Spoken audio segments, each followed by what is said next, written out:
Déjà, on arrive dans une école américaine en tant que française, on nous sort le tapis rouge. Elle dit à son banquier, vous tapez Café Verdo sur YouTube. Deuxième méthode, le mandat en fait, c'est possible. En plus d'avoir l'abondement, t'es pas imposé. C'est la question, hein, les performances, c'est super important. Je suis du style réfléchi, donc j'explore toutes les options et après, j'agis. Salut Isa, Salut. bienvenue sur le podcast. On est ravis de t'avoir aujourd'hui. Merci de me recevoir. Et on a une première question à te poser, Lisa. Un grand classique de café au verre d'eau. Et justement, est-ce que tu veux un café ou un verre d'eau? Un verre d'eau, s'il vous plaît. Alors pour commencer cet épisode, Lisa, est-ce que tu peux te présenter, nous dire qui tu es, qu'est-ce que tu fais dans la vie et d'où tu viens aussi également? Très intéressant comme question. Oui, très intéressant.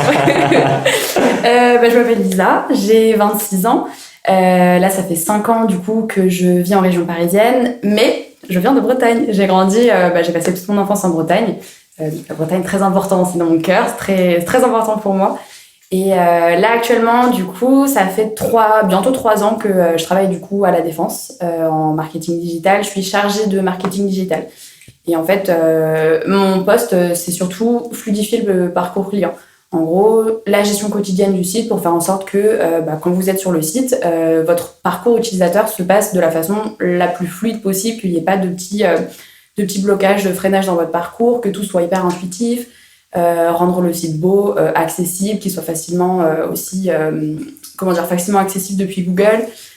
Tout cet aspect-là. Et donc hyper intéressant. Là, je commence en plus à monter un petit peu en compétences, donc c'est ça. Du coup, tu travailles avec des professionnels, c'est ça? Ouais. Ok. Et c'est plutôt une grande boîte du coup, Ouais. salariés environ, vous êtes? De mémoire, il me semble qu'on doit être à peu près 1200. On est tous dans une même tour en fait à La Défense, donc ça c'est cool, il y a le côté trait, on est tous ensemble, c'est cool. Mais avant, c'était plusieurs petites entités qui ont fusionné et du coup qui ont donné la boîte. Et ça te plaît? Ouais, ça me plaît. Après, je me vois pas forcément rester toute ma vie non plus forcément dans cette entreprise-là. C'est du B2B, donc c'est pas forcément la même chose que du B2C. J'ai déjà travaillé en B2C avant, et c'est vrai qu'il y a un peu plus de côté concret. Donc le B2B, oui, j'aime bien, c'est quelque chose qui me fait beaucoup progresser, qui est stimulant, mais peut-être qu'à l'après, je me dirigerai vers du B2C, quoi. Ok, ça marche. Pour la suite des aventures. Voilà, parce que je resterai pas tout le temps non plus dans cette entreprise. Non, mais après, c'est bien aussi de bouger. Aujourd'hui, c'est vrai que même les nouvelles générations, les carriéristes qui font 20 ans dans la même entreprise, c'est de plus en plus rare. C'était plutôt nos parents à nous, en fait. Exactement. Est-ce que même c'est pas... C'est même, j'ai l'impression maintenant, c'est même presque mal vu de rester 15-20 ans dans la même entreprise. Du moins, ça montre que peut-être t'as moins envie de challenge. Enfin, après, c'est pas une vérité générale, tu vois, mais c'est peut-être bien aussi de voir autre chose. Puis même pour toi, pour ton épanouissement personnel. Ouais, c'est bien ça. d'avoir vu plein de choses différentes, différents secteurs d'activité, B2C, B2B, puis même de voir tout simplement ce qui se passe ailleurs. Ouais, je pense que... Parce que j'aime pas, en fait... disons que je veux pas rester dans cette zone où je me dis je suis hyper confort, mais atteindre un stade où t'es tellement à l'aise dans ton taf que du coup, ça devient compliqué de changer. Ouais. Et je veux justement pas atteindre ce stade-là et me dire que je suis encore capable d'aller vers une autre entreprise, encore capable de développer mes compétences dans d'autres choses. Donc voilà, donc j'ai pas envie d'atteindre ce point de confort, un peu de non-retour, donc c'est pour ça. Ouais, t'es une personne qui aime le challenge du coup en fait, ouais. Et de pas avoir le confort comme tu dis. Ouais, parce que justement il faut se challenger, parce que sinon t'évolues pas, c'est bien de rester sur ses acquis, mais on n'apprend pas grand-chose en restant sur ses acquis, quoi. Ça va faire une belle... un beau TikTok, ça va. Un beau réel. Et du coup, quel a été ton parcours finalement pour arriver dans ton entreprise actuelle? Tes études, ton parcours scolaire?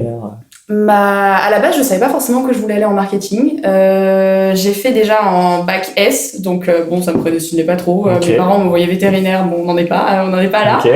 C'est un beau métier aussi. C'est un très beau métier, mais ouais, le stress et tout. Du coup, je me suis dit non, mais on va faire un truc plus tranquille. Parce que t'aimais bien les animaux enfants ou... Ah ouais. Le soin, le médical, j'aime bien. Les animaux, j'aime beaucoup aussi. Mais les chiens, les chats ou d'autres types d'animaux? Les chiens, les chats. Ouais. Mais même un peu tout. Mais voilà, du coup, c'était beaucoup de stress, ces études. Je sais pas, j'étais allée à un salon d'étudiants. J'avais parlé à une fille justement qui était dans l'école vétérinaire parce que je me suis dit waouh, c'est mon rêve. Et en fait, elle avait l'air tellement stressée, tellement speed, tellement... Et je me suis dit, j'ai envie de devenir comme elle. Ah ouais, c'était pas une bonne ambassadrice de son métier, là. Non, la pauvre. Non, du coup, désolée, elle se reconnaîtra pas, donc ça va. Mais... Je suis pas sûr qu'elle regarde le podcast, je suis pas sûr. Ah, si on commence à avoir de la visibilité quand même, hein, faut... Si on reste là, c'est ça. C'est vrai que tu vas te reconnaître, on sait jamais, avec les réseaux. Mais non, du coup, dans le centre d'étudiants, il y avait plein d'autres stands et il y avait aussi les écoles de commerce. Et eux, pour le coup, ils savent se vendre. En marketing. Voilà, ils savent se vendre, ils savent donner envie. Et du coup, je me suis dit, ouais, ça a l'air pas mal. Hein. Et du coup, les écoles de commerce, c'est cher. Moi, j'avais pas forcément les moyens de me les payer, mes parents non plus. Du coup, je suis allée vers un DUT-TC. DUT, donc Tech de Co, c'est un diplôme en 2 ans. C'est assez généraliste, généraliste entre guillemets, mais pour tout ce qui est un peu commerce, t'as de la négociation, des achats, t'as un peu de logistique, t'as un peu de commerce international, t'as un peu de com. Enfin, ça reste assez global, donc ça te laisse encore le temps. En même temps, c'est un post-bac, mais ça te laisse le temps d'explorer un petit peu ce que tu veux. Tu te spécialises pas sur une filière en particulier. Ouais. Donc on connaît bien parce qu'avec Dalit, c'est ce qu'on a fait aussi. C'est ce qu'on a fait, ouais. À Cergy. Bienvenue au club. Non, franchement, c'était un diplôme intéressant. J'ai bien aimé, moi, le DUT. Ah oui, moi aussi, ouais. Des bonnes rigolades aussi, on va pas se mentir. Et c'est là où on s'est connus d'ailleurs avec Anto, à Cergy. DUT, du coup, en Ile-de-France ou à Angers. À Angers. À Angers, du coup, pas en Bretagne, mais du coup, j'ai passé 2 ans à Angers. Ça s'est bien passé. Et en fait, vraiment, disons qu'à cette période-là, j'étais plus dans l'aspect je veux évoluer dans un côté international.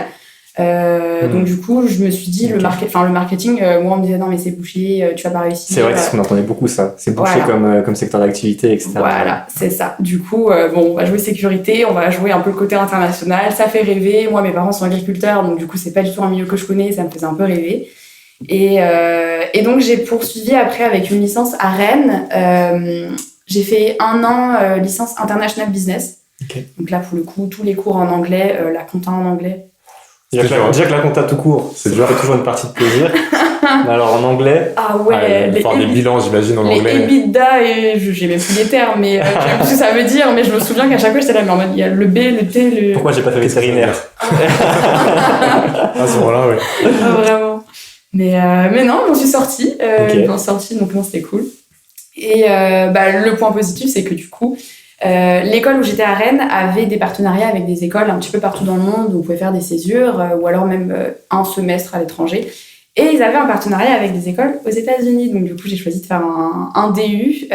Donc c'est une année de césure parce que ça rentre pas dans le cursus pour avoir un master ou pour avoir une licence. Mais, donc voilà, c'est une année en plus. Ok, d'accord. Ah oui, on voit le principe parce que toi qui as fait un DUT, il y a le DUET aussi qui existe. Oui, après le DUT, c'est un peu le même principe. Où nous, on aurait pu partir aux Pays-Bas, je me rappelle, en Angleterre. C'était l'année Covid, donc il fallait pas aller Bratislava. Une grande référence. C'est pour personne dans la Non. Et nous, on s'est chauffé un petit peu, c'était la pleine année Covid. On l'a pas fait. Ouais. Et on l'a pas fait, mais je sais même pas si on l'a pas fait à cause du Covid, on l'a pas fait parce que... On avait parlé peut-être à la cantine une fois, et ensuite pourquoi pas, et finalement on l'a pas fait. Mais on a une amie qui l'a fait. Romane. Ah oui, du DUT, qui a fait un DUT, ouais. En Australie. En Australie, ouais. Peut-être. On l'invitera à l'occasion. Ouais, exactement. Ma sœur l'a fait. Justement, je sais pas si ça s'appelait un DUET, mais je pense que c'est ça, à Bratislava, justement. Okay. Et là, elle est actuellement en master. Alors, je voudrais pas me tromper, mais je crois que c'est droit des affaires, option gestion de patrimoine ou option bancaire. Donc, c'est assez flou, mais là-dedans. Ça pourrait être une prochaine invitée aussi. Ah ouais, oui. Voilà, vous pourrez l'inviter. Non, toute la famille. La liste est longue. Ok. Et donc, comment ça s'est passé ton année de césure là-bas, du coup? C'est génial. Ouais. Ça, c'est incroyable. Je devais faire 1 an, mais j'ai fait qu'un semestre parce que après, c'était la période du Covid et tout ça. Mais incroyable. C'est un semestre où du coup on part d'une page blanche. Moi, j'avais aucun français avec moi dans l'école, donc j'étais obligée de développer mon anglais. Et c'était génial. Déjà, on arrive dans une école américaine en tant que française, on nous sort le tapis rouge. Tout le monde veut être ta copine, tout le monde veut t'ajouter sur Insta. Du coup, là, il me reste encore, je pense, 200 personnes à qui j'ai pas parlé depuis 2019, mais non, c'était trop bien, les gens sont hyper chaleureux. Bon, il y a un côté un petit peu... fake aussi, peut-être. Fake aussi, mais du coup, ça crée cette ambiance de... on est bien, même s'il y a un peu de fake et tout. Mais au moins, on se sent bien, bien accueilli. Quoi. C'était 13 Reasons Why, en fait, un petit peu. Cliché un peu des facs américaines. Ouais, non, mais complètement. Bon, sans le côté suicide, mais... Il y a des équipes de basket et tout. Ah, mais oui, il y avait des équipes de cheerleader, il y avait des équipes de football américain, il y avait... Ah oui, c'était un collège, ils appelaient ça collège. L'université, Ouais, voilà, c'est la version privée de l'université. Ouais. Et c'était privé, du coup, c'était une école Luthéran, enfin, c'est une branche du catholicisme, voilà. Et du coup, il y avait une chapelle dans l'école, donc t'avais toute la chorale qui chantait dans la chapelle. T'avais, je sais pas, c'était trop bien, l'expérience en elle-même. Bon, faut taffer un minimum, mais c'était trop bien. C'était où exactement aux États-Unis? C'était au Minnesota. Alors, je vous l'accorde, là, comme ça fait pas rêver. Mais en vrai, c'était hyper bien. C'est pas sur la côte, ça, c'est dans les terres. Non, c'est vraiment... c'est tout au nord des États-Unis, c'est vraiment à côté du Canada. Je dirais, au centre, centre-nord. Ok. Du coup. Et comment tu as financé, du coup, ce voyage? Est-ce que c'était en lien avec l'épargne que tu avais réussi à te faire? Ou c'était plutôt... tu avais peut-être pris un prêt étudiant, les tâtonnettes des parents? Comment tu avais fait, du coup? J'avais demandé à mes parents au début. Ils m'ont dit, pas de soucis, on t'aidera. Et quand je leur ai dit, maman, il faut commencer à payer les frais, là. Du coup, ils ne pouvaient plus. Du coup, je suis allée voir ma banque. Et j'ai fait un prêt. J'ai fait un prêt, du coup, de 10 000. Que du coup, j'ai choisi de rembourser sur 10 ans. Mais du coup, avec, remboursement différé. Avec le différé, Période de franchise. On va appeler ça une période de franchise. Toi, qui appelle ça comme ça. Ah ouais, t'as déjà dit ça? Une période de franchise, c'est bien, c'était un. Que tu peux faire partiel ou total. Alors, total, tu rembourses vraiment rien, à part l'assurance emprunteur si t'as un prêt pendant X années. Ou c'était partiel, tu rembourses un peu les intérêts déjà. Non. Vraiment, c'était comment tu Total. Total. Tu ne remboursais rien du tout. Rien du tout. Et t'as mis combien de temps de différé du coup? 2 ans, 3 ans je crois que c'était 3 ans. 3 ans? Ouais, 3 ans. Ok. Là, du coup, ça te fait des remboursements de combien par mois? Là, je suis à 123 et des centimes, j'ai plus les centimes, mais 123 par mois, que je rembourse du coup jusqu'à 2029. D'accord. 2029. Bon, après, on y reviendra peut-être plus tard, mais normalement, tu peux le rembourser sans qu'il y ait de frais. Si jamais tu as besoin de te dégager des liquides, de la capacité pour, admettons, un prêt, etc., parce que ça fait une charge. Les prêts étudiants, c'est considéré comme des prêts à la consommation, donc tu n'as pas d'indemnité de remboursement si tu veux le rembourser avant la fin. Ok. Donc ça c'est bon à savoir, je sais pas si tu le savais, mais... Ouais, si, je m'étais posé la question. Ouais. Expliqué. Tu te rappelles du taux que t'as eu? Oula, faudrait que je regarde. Tu peux? Ouais, vas-y, je t'en prie. Je sais plus vraiment, mais après c'était un prêt étudiant, donc forcément... C'est un prêt, un taux faible. Toi. En plus, c'était en quelle année que tu l'as? 2020 du coup? 2021? Je suis partie en 2019. Les taux étaient faibles, ça devait être 0,5 ou 1. Ouais, c'était 1, crédit. Alors, c'est au prêt étudiant. Est-ce qu'ils vont me donner le... Avec les offres et tout. Taux fixe, 0,995. Okay. Ah ouais, c'est ça. Ouais, donc, moins de 1%. 1%, ok. Ouais. Est-ce que t'as des... C'est vrai qu'on n'a pas parlé de ça. Est-ce que t'as des hobbies, sinon, des passions dans la vie perso? Je fais de la gymnastique artistique. J'en ai fait pendant, je crois, 12 ans, quand j'étais plus petite. Vraiment, j'étais hyper investie dans la vie du club. J'étais coach, donc j'avais mon équipe, j'emmenais en compétition. J'avais commencé par être juge aussi, parce que chaque compétition, il faut des juges avec une notation particulière, donc il faut faire des formations pour bien noter. Pareil, faire des formations pour être coach et tout, donc j'étais bien dedans, quoi. Et non, ça m'a énormément plu, donc c'est pour ça que je suis restée 12 ans.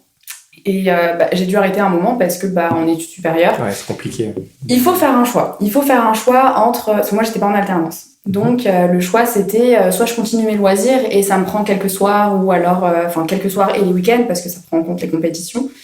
Ou alors, financer aussi mon train de vie, mes études et tout ça, parce que moi, j'avais pas mes parents pour m'aider. J'avais la chance quand même d'avoir une bourse... assez confortable, disons que j'étais bien haut dans les échelons. Merci papa maman de n'avoir pas eu les revenus, mais du coup voilà, j'avais une bonne bourse et à côté j'avais mon taf étudiant, je travaillais au cinéma, donc moi j'étais celle qui disait oui bon vous avez un tarif étudiant, d'accord, sucré ou salé pour les popcorn, d'accord. Il y avait peut-être des privilèges de voir certains films gratuits. Ça c'était trop bien, Du coup, sur notre temps libre, on pouvait venir. Donc, des fois, on voyait des films en avant-première. Ah ouais, c'est sympa. C'était trop bien. C'était trop bien. Du coup, t'es plutôt popcorn sucré ou salé? Mais sucré. Sucré? Et qui prend salé? Je crois qu'il y a beaucoup qui prennent salé. Alors, moi, j'en ai déjà pris des salés. Ouais. Quand j'étais petit, j'aimais bien, tu vois. Donc, je me suis dit, je sais pas, j'ai dû en prendre quand j'avais 10-11 ans. Et après, j'en ai plus pris pendant X années. Et à 20 ans, j'en ai repris une seule fois. Et je sais pas si c'était ces popcorn-là ou tous les popcorns, mais ils étaient vraiment salés. Comme jamais j'ai mangé quelque chose de salé. Ça veut dire que je me revois dans le cinéma à égoutter mon popcorn pour enlever le sel avant de le manger. Et vraiment, au bout de 20 popcorn, j'en pouvais plus. J'étais là assoiffé. J'ai dit non, plus jamais je ne reprends de popcorn salé. Tu payes ton cornet 8 €, je ne sais combien. Plus pour l'apéro, peut-être. Ouais, pour l'apéro, la gars. Mais je pense qu'ils avaient dû surdoser le sel dans ces popcorn-là et c'était vraiment horrible à manger. Donc plus jamais de popcorn salé. J'ai jamais testé, pour vous dire. Je peux pas vous dire si c'est bon ou pas. Tout le monde est vraiment popcorn sucré. Non, si je pouvais faire des stats, là, actuellement, des personnes qui me demandaient le popcorn, je dirais, allez, t'as 20% de gens qui prennent du salé et 80% c'est du sucré. Mais t'as quand même qui prennent du salé, ça existe. Surprenant, David. C'est pas une personne qui prend du salé. Et là, du coup, la gymnastique. Voilà, je m'étouffe. La gymnastique, tu en refais un petit peu ou T'es sûr que t'as mis du café dans le j'ai surveillé ça, j'ai contrôlé. T'as pas confondu le sucre et le sel. Non, c'est bon. Non, du coup, la gymnastique, j'ai repris l'année dernière parce que ça y est, maintenant je suis posée, j'ai un CDI, voilà, j'ai du temps libre à côté, j'ai plus besoin d'avoir une activité en dehors de mes études. Donc ça, c'est l'avantage. Et du coup, j'ai repris l'année dernière, donc je refais aussi cette année, j'ai 2 entraînements semaine. Et ça me fait un bien fou. Je sais pas si vous faites du sport, vous, de votre côté. Peut-être, je sais pas quel sport vous faites. Si. Moi, je cours un petit peu, puis je fais de la musculation. Juste à côté d'où j'habite, on a un parc de street où on peut faire des tractions, etc. Et donc, ça permet de vider la tête, quoi. Et pareil, muscu, mais vraiment en salle de sport. C'est le plus simple quand tu termines tard, quand tu termines à 19h. Plus que d'être dans un club où des fois tu dois arriver justement à ces heures-là, donc très compliqué. La salle de sport, c'est pratique. Ouais, c'est clair. D'ailleurs, cet été en vacances, on a fait une salle de sport comme on n'en a jamais fait. Parce qu'on est parti à Bali en fait avec Anthony, avec d'autres copains, et c'était sublime. C'est des podcasts. Grâce à vous, on peut voyager. Là, je m'envole un peu. Mais ouais, la salle de sport, j'avais jamais vu ça, une salle de sport, mais avec des machines que tu ne vois nulle part ailleurs. Tout ce qui m'a choqué, moi, c'était les personnes dans la salle de sport. Qui étaient très musclées, ouais. Que des physiques de bodybuilders américains, enfin, que des physiques que tu vois sur Instagram, quoi. Impressionnant, on a l'impression d'être les 15 plus mauvais, en fait. Exactement. T'as l'impression d'être le débutant. Par rapport à ces personnes-là qui étaient vraiment très, très musclées, ouais. C'était une salle de prouveurs. Ouais, c'est ça. J'ai l'impression que c'était une salle pour Cristiano Ronaldo, limite. Parce qu'il y avait de l'eau très gelée aussi. Ouais, tu peux faire des bains froids, des saunas. Ah, c'était pas n'importe quoi, David, il a mis que les orteils, au niveau de. Ah, c'est 20 secondes, je crois. C'est pas toi qui a mis que les pieds. Non, on va pas citer le nom aussi. On va garder tout ça pour les vacances. Ok. Est-ce qu'on change de partie? On parle plutôt sur tout ce qui est épargne, revenus, capacité d'épargne, etc. Ouais, on peut aller là-dessus, exactement. Du coup, Lisa, est-ce que tu peux nous parler? Donc, tu nous as dit tes revenus, c'est à peu près combien en termes de revenus par mois ou par an, comme tu veux? Ouais, par an, je vais pas dire le chiffre exact, mais sur une fourchette, disons que je suis entre 35 et 40 bruts. Ok, ça marche. Voilà. Ok, et en termes de charges tous les mois, est-ce que tu nous as parlé du prêt étudiant, du coup? Ouais. Tu as d'autres types de charges? Est-ce que tu es propriétaire, tu es locataire? Locataire. J'aimerais bien être propriétaire, mais locataire encore. J'ai un loyer donc à 750. Bon, après, il faut rajouter tout ce qui est assurance.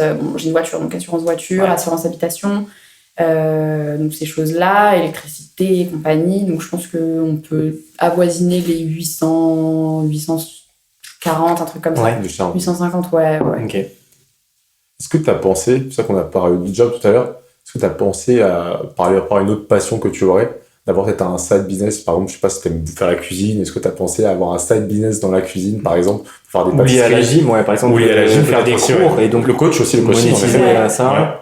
Bah en fait, moi je suis très prudente dans mes agissements, enfin dans mes actions et tout ça. On en parlera tout à l'heure du profil aussi. Ouais, ok. Faire un petit teasing. Et non, du coup, en fait, j'ai surtout peur de ce côté impôt après. Enfin, genre, ça voudrait dire se lancer en freelance. Ouais.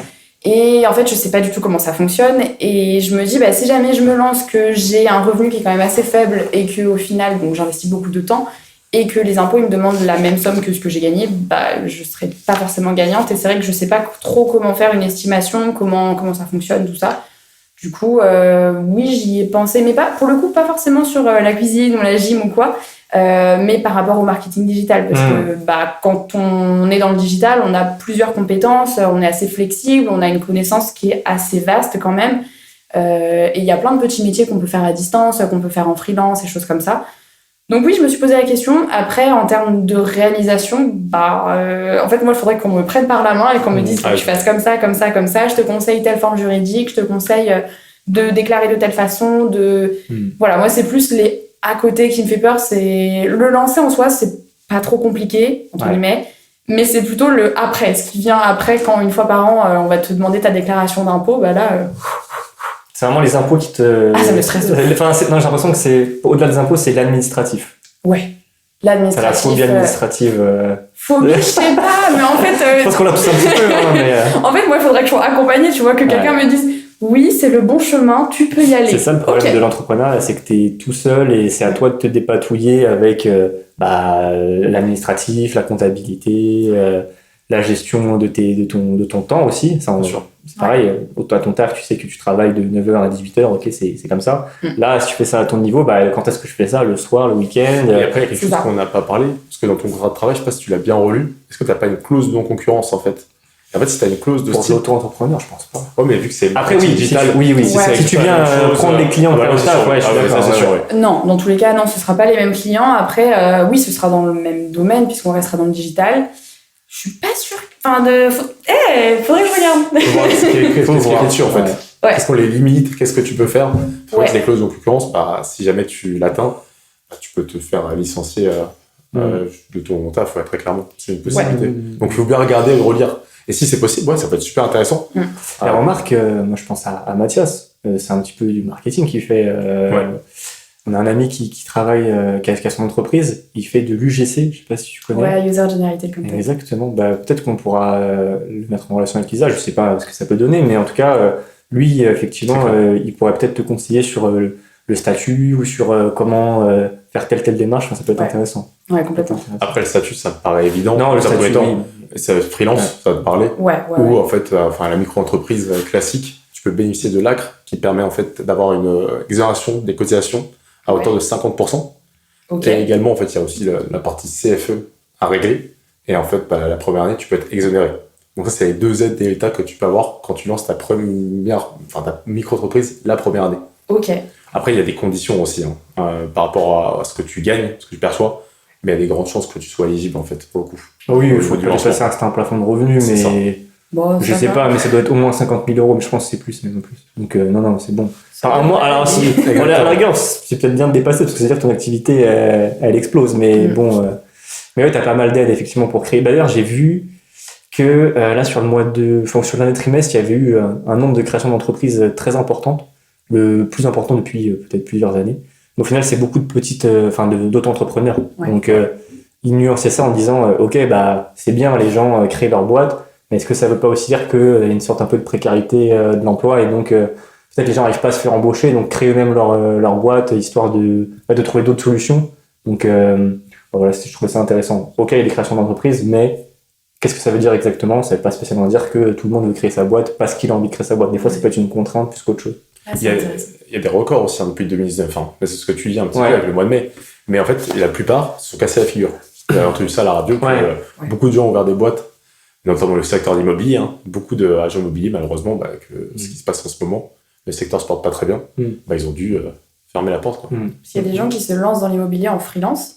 En tant que micro-entreprise, c'est possible. En fait, tu te mets à ton compte et tu vas travailler pour des agences immobilières.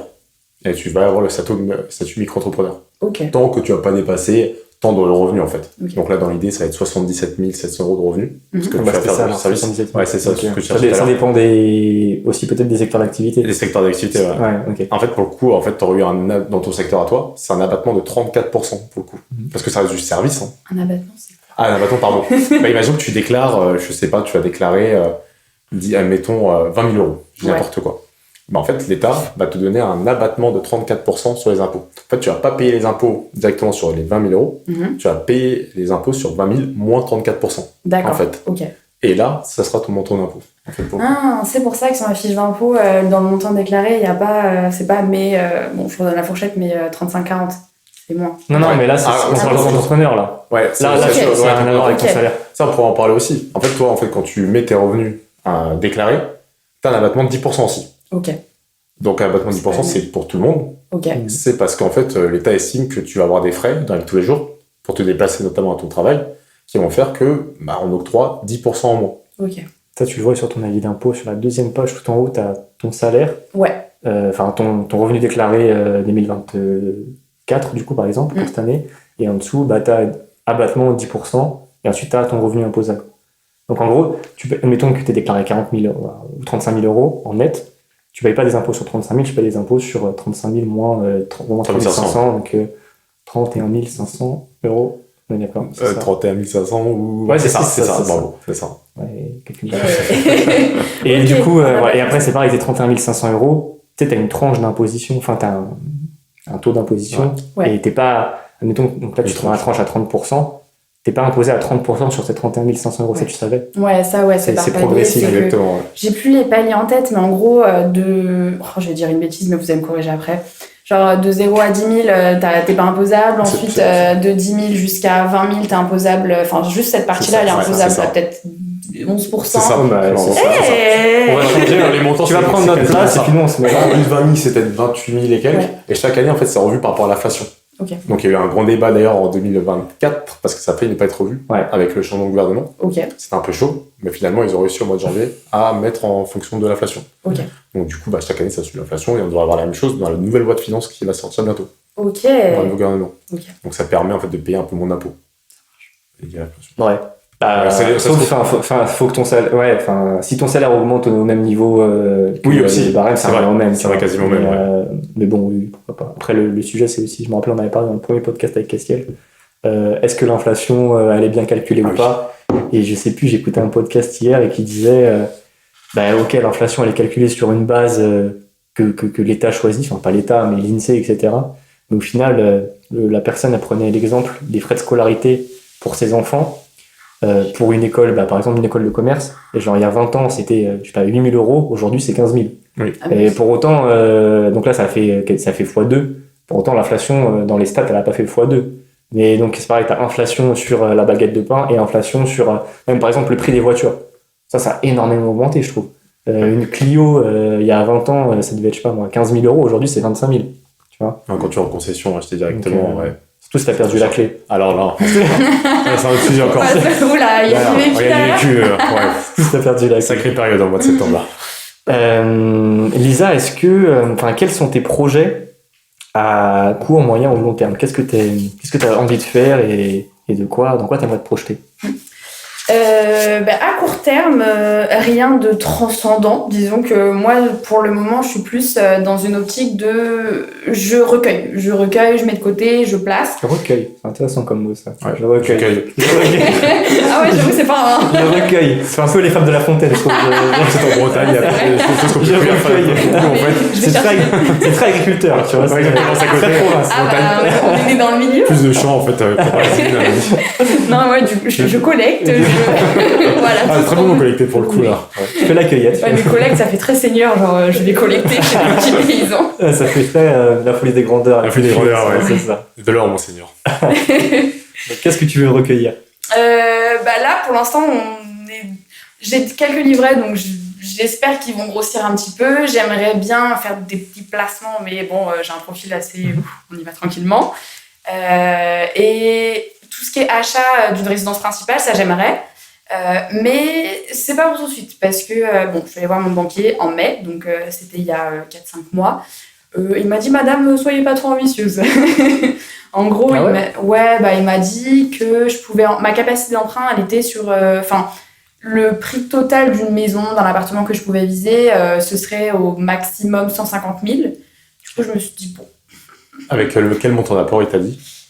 Je sais plus ce que je lui avais dit comme montant d'apport. Je sais plus si j'avais dit 10 000 ou 20 000, un truc comme ça. Okay. Ouais, pourquoi pas, après, c'est sûr qu'en Ile-de-France, c'est compliqué.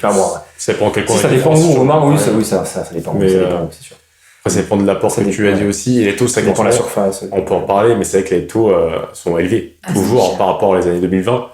Et en fait, c'est une stagnation qui s'opère depuis quelques mois, voire ça augmente un petit peu même depuis le début de l'année 2025. Donc, il faut s'attendre à ce que ça stagne encore un petit peu. Après, durant l'année 2026. Pour les profils comme Lisa qui sont jeunes ou pour qui c'est leur première acquisition, il y a pas mal de banques qui font des offres spécialement pour ton profil, justement pour avoir une partie de ton prêt, soit à taux zéro, soit avec un taux avantageux, soit avec d'autres conditions avantageuses. Après, s'il t'a dit ça, je ne vais pas remettre en question. S'il a dit ça, c'est qu'il avait raison. Mais un des points que tu pourrais optimiser pour augmenter justement le montant de ton emprunt, c'est de rembourser ton prêt étudiant par anticipation. Je sais pas, peut-être qu'il te reste 6 000 € à rembourser, quelque chose comme ça. Et si tu rembourses ça, c'était combien, 132 €, ça que tu m'as dit que tu payais par mois? 123. 123. Et ça te permettrait d'avoir 123 € en plus de capacité de remboursement. Ouais. Et donc, je pense que tu peux remonter à 180 au lieu de 150, tu vois. Je ne dirais pas comme ça, mais oui, ça peut faire une petite différence. Sur 25 ans, ouais. Facile. Ouais. Donc, c'est toujours ça. Ouais, si tu as la recherche d'un appart en Ile-de-France, le fait ça de peut faire une rembourser différence. 6 000 €. Plutôt d'avoir un T1, tu auras un T2 peut-être. Tu vois. Plus de chances. Ça sera appréciable. Bon, pas à Paris, malheureusement. Non, du coup, c'est vrai que ça m'a un peu remis les pieds sur terre. Parce que je me posais la question aussi, est-ce que je reste sur Paris? Est-ce que j'évolue sur Paris? Est-ce que j'achète sur Paris? Ou alors, est-ce que retour à la maison? Est-ce que du coup, j'investis plutôt en Bretagne? Je pense que je vais plutôt investir en Bretagne. Quand tu dis investir pour toi-même, résidence principale, ou investir, tu vas faire un locatif par exemple, et tu vas avoir une personne dedans avec des revenus. J'ai envisagé les deux. Sauf que je me dis, si j'achète un bien pour faire du locatif ensuite derrière, j'aimerais bien être à côté. Parce que si jamais il y a une galère ou quoi que ce soit, j'aimerais bien être là, présente, quoi. Et du coup, là, actuellement, je suis en Ile-de-France. Si je décide plutôt d'acheter pour faire du locatif en Bretagne, ça va me demander des allers-retours. Ça va potentiellement être galère. Donc, je me suis posé la question pour les deux, mais du coup, je me dis que si j'achète quelque chose, ce sera en Bretagne. Déjà, ça, c'est une petite certitude qui commence à se dessiner. Ah, ok. Même pour toi, pour ta résidence principale? Ouais, je pense. Okay. Après, de toute façon, je vais pas acheter maintenant. Donc, il me reste encore plusieurs années pour vraiment affiner mon projet. Mais c'est vrai qu'au début, j'étais un peu tiraillée entre Île-de-France ou Bretagne. Mais j'ai personne avec qui investir. Pour l'instant, je suis célibataire. Donc, dans ma tête, j'investis pour moi toute seule. Et on verra après... On verra après, mais au moins j'aurai un truc pour moi. Après, la Bretagne, il fait bon vivre au final. Ah c'est sûr, ouais. Tu penses qu'il y aurait des boîtes dans le marketing digital où tu pourrais rentrer? Alors, elle aura déjà créé sa boîte dans 2-3 ans. Voilà, c'est ça, bon. Voilà. En plus, maintenant, il y a l'ACRE, c'est bon. Ah oui, c'est l'ACRE. Mais d'ailleurs, oui, l'ACRE, ça veut dire quoi déjà? C'est qu'en fait, tu peux avoir une exonération la première année. Ouais. En fait, pour le coup, à hauteur de 50%. Ok. L'ACRE, la première année. Et en gros, tu es divisé par 2, quoi, sur tes impôts, sur ce que tu vas générer comme chiffre d'affaires. Ok. Ouais. Et donc, ça vaut le coup, ouais. Et t'avais parlé de CFE? Ouais, CFE, ouais. Ouais, CFE, c'est quoi? C'est la cotisation foncière des entreprises. C'est en gros, comme il y a des taxes un peu partout, tu payes pour le logement dans lequel tu fais ta micro-entreprise. Ok. En gros, c'est comme une taxe foncière. Quand t'es propriétaire d'un logement, tu payes une taxe foncière. Là, en gros, t'as ton local ou ton appartement dans lequel tu exerces ton activité d'auto-entrepreneur à distance, et tu payes pour l'exercer dans ton appartement. Ok, d'accord. Mais je sais pas les montants, mais c'est quelques centaines d'euros, quoi. Mais quand même, c'est tout. Voilà. Et donc, projet peut-être d'achat immobilier plutôt en Bretagne, du coup. Ouais. Toi, t'es de quelle, je crois pas qu'on l'a évoqué, t'es de quelle région en Bretagne, t'aimerais acheter ou pas? J'ai grandi dans la région entre Rennes et Saint-Malo. Vraiment dans la campagne. C'est pour ça qu'on va donner 2 indications, Rennes et Saint-Malo. Les points GPS. Voilà, c'est ça. Des villes très réputées en France, très reconnues, qu'on visite. Voilà, c'est ça. Qui est très beau d'ailleurs. Allez-y, c'est très beau. J'y étais, je valide, ouais. Dinard, on a fait à Canto aussi, c'était super. Dinard, Saint-Lunaire, Saint-Briac, toute la côte, vraiment. Mais du coup, si on s'éloigne du sujet un peu tourisme, j'ai grandi dans cette zone-là, entre Rennes et Saint-Malo, et j'ai bien aimé. C'est vraiment un endroit où je me sens chez moi, où je me vois bien évoluer. Et donc, je me dis plutôt côté Saint-Malo. Mais après, c'est le souci aussi, il n'y a pas beaucoup d'entreprises en marketing digital à Saint-Malo. Du coup, le dilemme, il est aussi là. Et c'est aussi pour ça que dans ma tête, c'est pas clair encore ce que je veux faire. C'est que, en opportunité pour être salarié dans le marketing digital, ces opportunités-là, elles se concentrent en Île-de-France. Et du coup, si je veux suivre mon, ton projet, mes envies un peu plus personnelles, ce serait de rentrer en Bretagne. Mais manque d'opportunités, en tout cas, si je veux être vraiment salarié et avoir les avantages qui vont avec le fait d'être salarié, les congés payés. Après, t'as le télétravail aujourd'hui. Toi, dans un secteur d'activité où tu peux faire, j'imagine, pas mal de télétravail. Après, c'est une organisation à prendre, mais en tout cas, ça peut se faire. Ouais, j'y ai réfléchi. J'ai regardé un peu cet été, justement, si jamais je voulais rester dans la même entreprise, tout en habitant en Bretagne. Et en fait, j'en aurais pour 2h30, 3h pour aller. En tout cas, si je partais de chez mes parents, on va dire. Ouais. Mais pour aller jusqu'à mon entreprise, donc qui est à la Défense, et ça fait un peu long. Ça, c'est aller-retour ou... Juste là, les 3 heures. Ouais, bah non. C'est pas possible. Enfin, 2h30, 3 heures. Tu vas partir à 5h du matin. Bon, enfin, au moins, même si... Bah, partir à 6h. Une fois dans la semaine. Ouais, une fois par semaine. Comme fait beaucoup de gens, d'ailleurs. Beaucoup de personnes, ouais. Mais même une fois, il faut déjà le faire. Bah, 2-3 fois, ça. Mais 2-3 fois, c'est pas possible, c'est pas viable. Bah ouais. Ou alors, ce serait, j'y vais un mercredi, je reste ensuite le mercredi soir dormir chez quelqu'un, et le jeudi, je rentre chez moi en Bretagne. C'est envisageable, mais sur du long terme, je le vois pas, c'est pas tenable. Okay. Et un truc qu'il faut dire, c'est par rapport au revenu. Le salaire sera très certainement moins élevé en Bretagne qu'en Ile-de-France. Parce qu'en Ile-de-France, c'est là où le pic des salaires est plus élevé. Donc forcément, dans les boîtes que tu auras en Bretagne, vu que le coût de la vie aussi est moins cher, tu auras un salaire un peu moins élevé aussi. Ça, il faut s'y attendre aussi.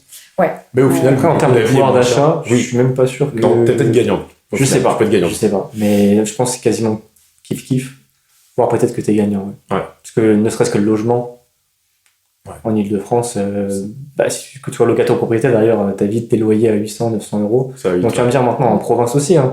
Si tu vas dans toutes les métropoles type Strasbourg, peut-être même Rennes, etc. en Bretagne, Marseille, les loyers sont élevés aussi. Ouais, Rennes, ça commence à monter. Ouais, c'est ça. Toutes les petites villes comme ça, même Montpellier, enfin toutes ces villes-là, ça a énormément monté. Mais bon, après, c'est sûr que le coût de la vie en lui-même est quand même moins cher. Enfin, est quand même moins élevé. Donc en tout cas, c'est un beau projet en soi. Ouais, voilà, on sait pas pour quand, mais ça reste dans un petit coin de ma tête. Retour avec le Kunyaman. Oh ouais, s'il vous plaît. Le Kunyaman, c'est quand même quelque chose, ça. On a bien aimé, on a bien aimé. T'as le phare breton aussi qui est pas mal. Ouais, phare différent, mais... Ouais, mais le Kunyaman, le beurre, s'il vous plaît, le beurre. Normalement, il faut le faire chauffer, c'est ça, un peu au four avant de le manger. Faut qu'il soit chaud, non? Je sais pas, moi juste les mange. C'est bien sûr. Peu importe froid, chaud, tu y vas. Ouais. Mais tu sais, genre juste avec le tour un petit peu croustillant et l'intérieur un peu plus moelleux. Enfin, on n'est pas sur du moelleux mais plus fondant un peu, ouais. Je vous donnerai mes adresses des meilleures boulangeries en Bretagne. En Bretagne? Ah ouais. On le mettra en commentaire peut-être. Ça marche. Et si on se penche plus sur l'aspect éducation financière, justement, toi, tu as différents projets, potentiellement ton projet d'achat immobilier. Tout à l'heure, tu nous parlais aussi peut-être investir un petit peu, etc. Ouais. Toi, aujourd'hui, comment tu juges ton niveau de connaissance en termes d'éducation financière? Disons que j'ai les bases. Je sais que, disons tout ce qui est côté banque, je connais à peu près les taux d'emprunt, je connais à peu près les taux sur les livrets et choses comme ça. J'ai connaissance de quelques termes, j'ai à peu près connaissance de ce qui est faisable, mais ça reste en surface. Si on m'interroge, si on me fait passer un test, je saurais pas trop. J'ai pas trop forcément le vocabulaire ou quoi. Mais après, dans une conversation comme ça, je vais beaucoup apprendre des autres. Je collecte les informations. Petite test de connaissance rapide, par exemple, si je te dis le taux du livret A aujourd'hui, tu dirais qu'il a combien? Il a vachement baissé parce que j'ai vu ça récemment, waouh. J'espère pas dire de bêtises, mais chez moi, il me semble qu'il est à... Non, je vais dire... Non, 1,70. Oh là là là là. Bravo. Oui, enfin, il n'y a pas de quoi être fier non plus, parce que bon, un taux aussi bas... il est pareil pour tout le monde. Ok, c'est pas si la banque. C'est pas si non. Je pense que c'est l'État qui choisit. Ok. C'est exonéré d'impôts d'ailleurs, pour le coup, on parlait d'impôts. Tu peux refaire un point sur qu'est-ce qui est réglementé par l'État, qu'est-ce qui ne l'est pas. Par exemple, tout ce qui va être livret, LDDS, donc livret développement durable solidaire, livret A, plan d'épargne logement. Qu'est-ce que tu en as déjà? Tu l'as? Ça, j'ai un virement de 50 € tous les mois. Ouais. J'ai 3 livrets sur lesquels je place tous les mois. Ouais. Comme ça, j'ai 150 €. En automatique directement, c'est ça? Ouais. Donc ta capacité d'épargne, c'est intéressant. C'est peut-être une question qu'on allait aborder d'ailleurs. C'est 150 € du coup. Ouais. Ok. Donc tu mets chaque mois. Ouais, c'est ça. Je mets 50 € sur mon PEL du coup, 50 € sur mon assurance vie et 50 € sur mon livret A. Mais du coup, le livret A, c'est pas... Après, le but du livret A, c'est bien que ça rapporte, mais c'est aussi là... pour te protéger si jamais tu as un coup dur dans ton quotidien. C'est ma sécurité. C'est ça, c'est un peu le matelas de sécurité. Et pour revenir sur les livrets qui sont réglementés ou pas, en fait, tous les livrets qu'a cité David, livret A, LDDS, etc., c'est les mêmes dans toutes les banques. Okay. C'est pas les banques qui choisissent les conditions, le taux, etc. C'est l'État qui détermine ça en fonction de plein de facteurs, notamment en fonction du niveau de l'inflation. Okay. Là, le livret A, son taux, il a baissé parce que, selon les statistiques, l'inflation baisse. Okay. comme d'ailleurs, par exemple, au contraire, les taux des crédits immobiliers, ça, c'est les banques.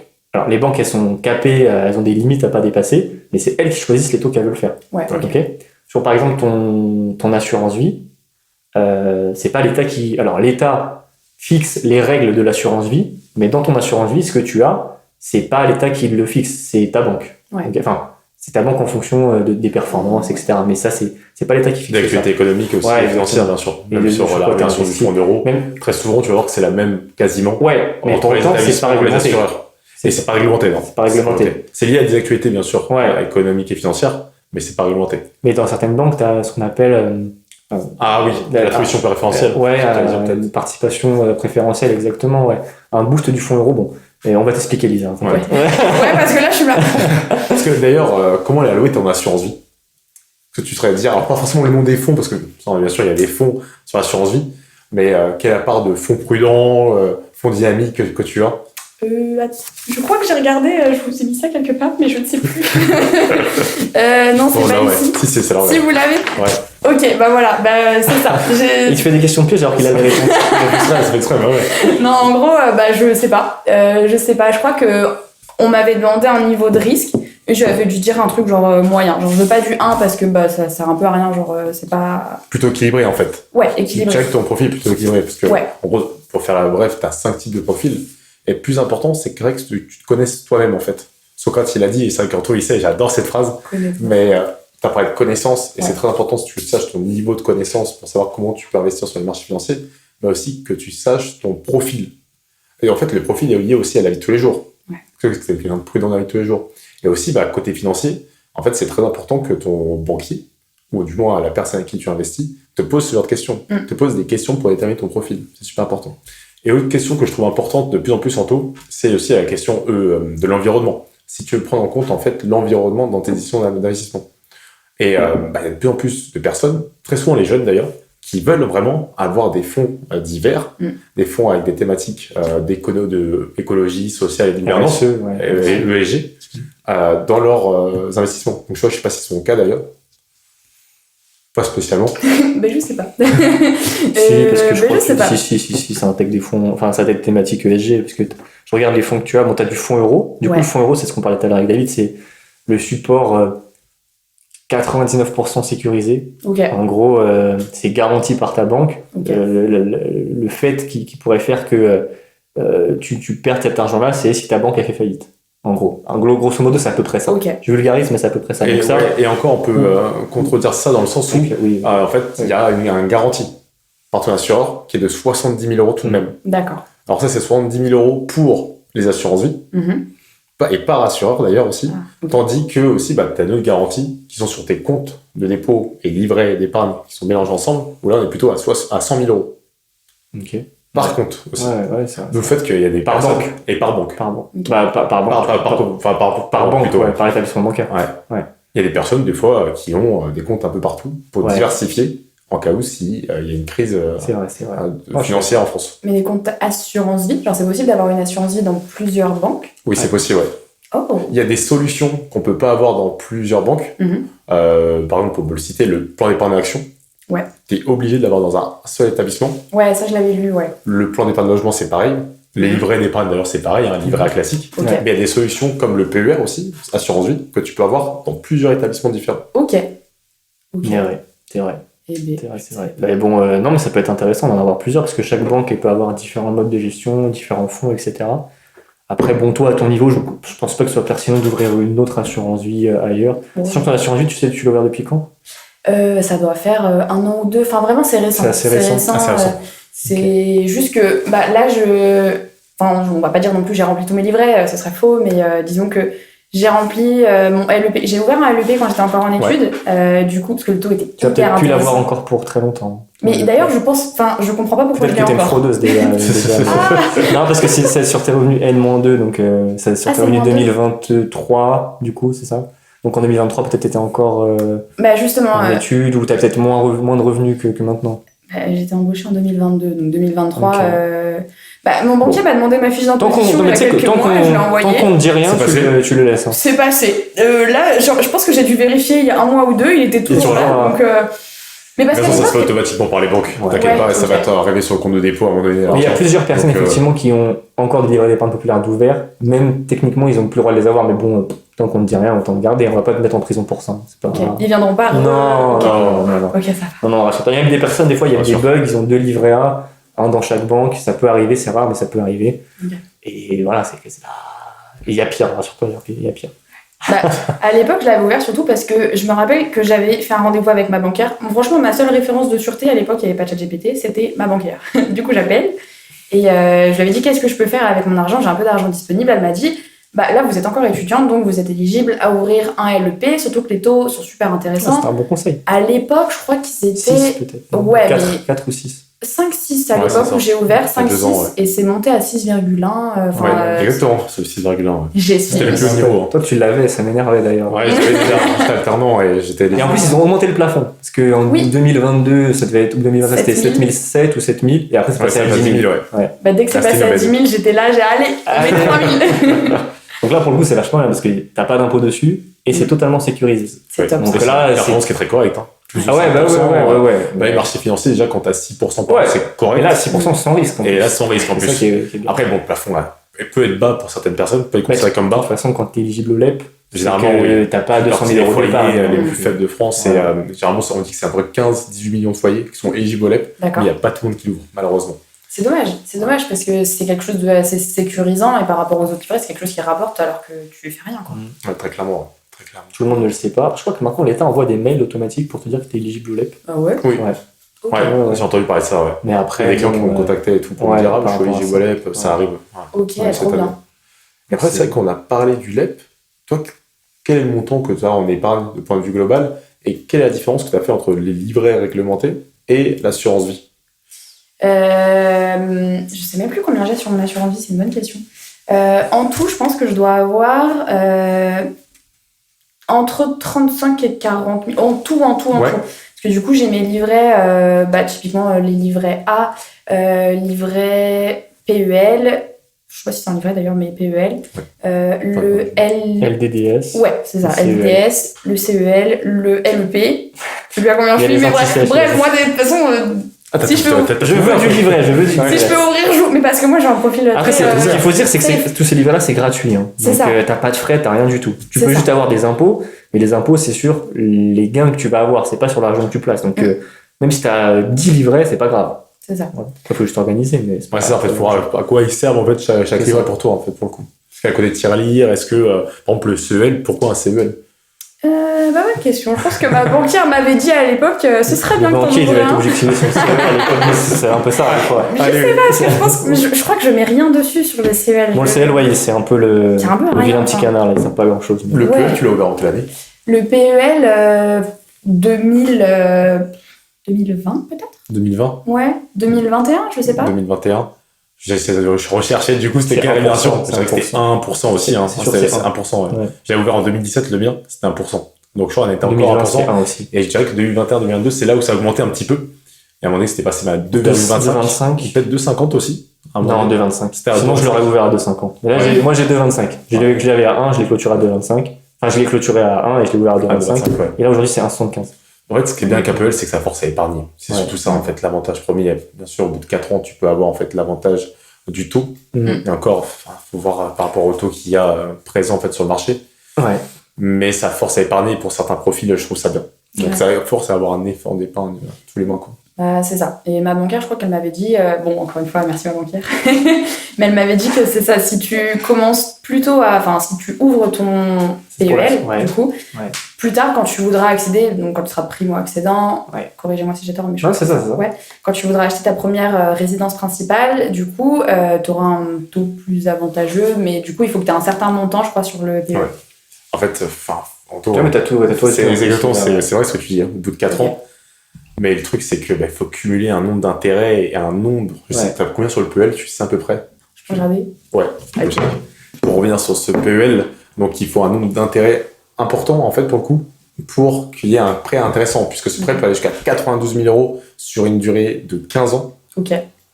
Ouais, c'est ça. C'est 20 ans, je commençais à me trembler. C'est sur une durée de 15 ans. Et pour le coup, donc tu pourras faire des travaux également avec sur ta résidence principale. Et c'est surtout pour payer la résidence principale, mais encore une fois, il faut que ça vaille le coup, faut cumuler beaucoup d'intérêts dessus, et mettre beaucoup d'argent dessus pour que ça vaille le coup. Et en plus, le taux d'intérêt, vers 2021, assez faible, puisqu'on est à hauteur de 1%. Moi, si j'étais à ta place, parce que je sens que tu arrives déjà à épargner, tu as à se dire ce truc de se dire, je mets 150 euros par mois, parce que la majorité des personnes en France n'arrivent pas forcément. Donc c'est déjà une bonne chose. Toi, je pense que tu n'as pas besoin de ce PEL pour te forcer à épargner, et 1%, c'est bien trop faible. Donc il faudrait voir peut-être pour l'allouer sur une différente enveloppe, je dirais. Moi, ce serait mon premier conseil déjà à c'est vrai. C'est ce que je ferais moi à ta place, sur le point d'épargne. Après, pourquoi pas en ouvrir un autre, au taux actuel. C'est combien les taux actuels ? 1,75 il me semble sur le PEL. Ouais, 1,75 en brut. Après, c'est pas, moi à chaque fois je dis ça à mes clients, c'est pas le placement qui va vous faire devenir millionnaire, mais comme, en fait l'avantage du PEL c'est que le taux il est fixe. C'est-à-dire que dans 5 ans, ton PEL à 75, il restera à 75. Okay. Alors que le livret A, ça fluctue en fonction de la conjoncture économique. Donc là on est à 1,7 sur le livret A, mais peut-être que dans 1 an on sera plus qu'à 1. Donc dans 1 an, ton PEL à 1,75 si tu veux aujourd'hui, il sera plus intéressant qu'un livret A. Bon, après, ça va pas changer grand-chose. Mais disons que, comme c'est à taux fixe et c'est que, entre guillemets, minimum 45 euros par mois, comme dit David, tu peux soit le clôturer et mettre ça sur autre chose, ce sera pas dérangeant, mais tu peux aussi en ouvrir un autre et juste mettre le minimum 45 euros par mois. C'est toi qui choisis. Ok. Voilà. La question épargne, du coup, j'ai tous ces petits livrets qui font leur truc chacun de leur côté. On rappelle, les montants entre 35 et 40 000 euros. Ouais, au total. Mais pas sur ces livrets-là, parce que du coup, j'ai ouvert un plan d'épargne entreprise. Oui. Donc ça, je le laisse fructifier un peu de son côté. Ça, faut pas y toucher. Non, ça, vraiment, c'est bon. Et ensuite, j'ai aussi ouvert un petit PEA. Enfin, je dis petit parce qu'en vrai, je sais pas trop le gérer parce que j'ai pas mis beaucoup d'argent dessus et que voilà. Mais du coup, c'est là-dessus aussi où j'aimerais bien comprendre, déjà, de une, comprendre comment ça marche. Et de deux, le faire fructifier. Je sais qu'il faut diversifier son portefeuille d'actions, donc pas tout miser sur la tech ou pas tout miser sur l'industrie pharmaceutique ou quoi. Mais donc quand je suis sur l'appli et qu'il me demande quels paramètres d'achat je veux... Les ordres. Ouais, voilà, ordres, c'est ça. Quels ordres je veux placer. Je suis un peu perdue parce que il y a des prix qui changent, forcément qui fluctuent à la microseconde peut-être. Enfin voilà, en gros, c'est ma grosse question là où vraiment je veux évoluer, c'est sur le PEA. Comprendre comment placer un ordre, comprendre quels paramètres rentrer quand tu places un ordre, comprendre quelles entreprises, quelles actions en fait. Déjà, je pense, David, ce serait bien de rappeler comment ça fonctionne un PEA. Quelles sont les caractéristiques ? Parce que ça aussi, peut-être que tu les as, mais peut-être pas toutes. Ouais. Avec le compte espèce, le compte titre, etc. Ouais. Pour toi, un plan d'épargne d'action, sur quelle typologie d'action tu peux avoir ? Est-ce que tu penses que c'est des actions à travers le monde que tu pourrais avoir ? Ou quelles sont les caractéristiques déjà ? C'est français. C'est français. Ouais. C'est ça, en fait, dans l'idée. Pourquoi ça a été ouvert ? Donc, ça a été créé dans les années 90 par l'État français pour pouvoir investir dans des actions françaises et européennes également. Donc, pour promouvoir, en fait, l'Europe, pour le coup, puisque il y avait déjà trop d'investissements sur les États-Unis à l'époque. Et donc, c'était pour avoir, en fait, cet avantage sur ces pays-là. Grâce à ça, en fait, au bout de 5 ans, tu as un avantage fiscal, puisque en fait, au lieu de payer la fameuse flat tax de 30%, donc 30% donc de prélèvements forfaitaires uniques, tu vas payer uniquement les prélèvements sociaux qui sont de 17,2% sur la partie plus-value. Et ça, c'est si tu gardes ton plan d'épargne en action pendant 5 ans. Si tu, en fait, le clôtures avant, si tu vends les actions et que tu récupères l'argent, ça fait une sale clôture. Donc, du coup, tu as une flat tax directement de 30% sur la plus-value. Ouais. Donc, après, différentes stratégies possibles.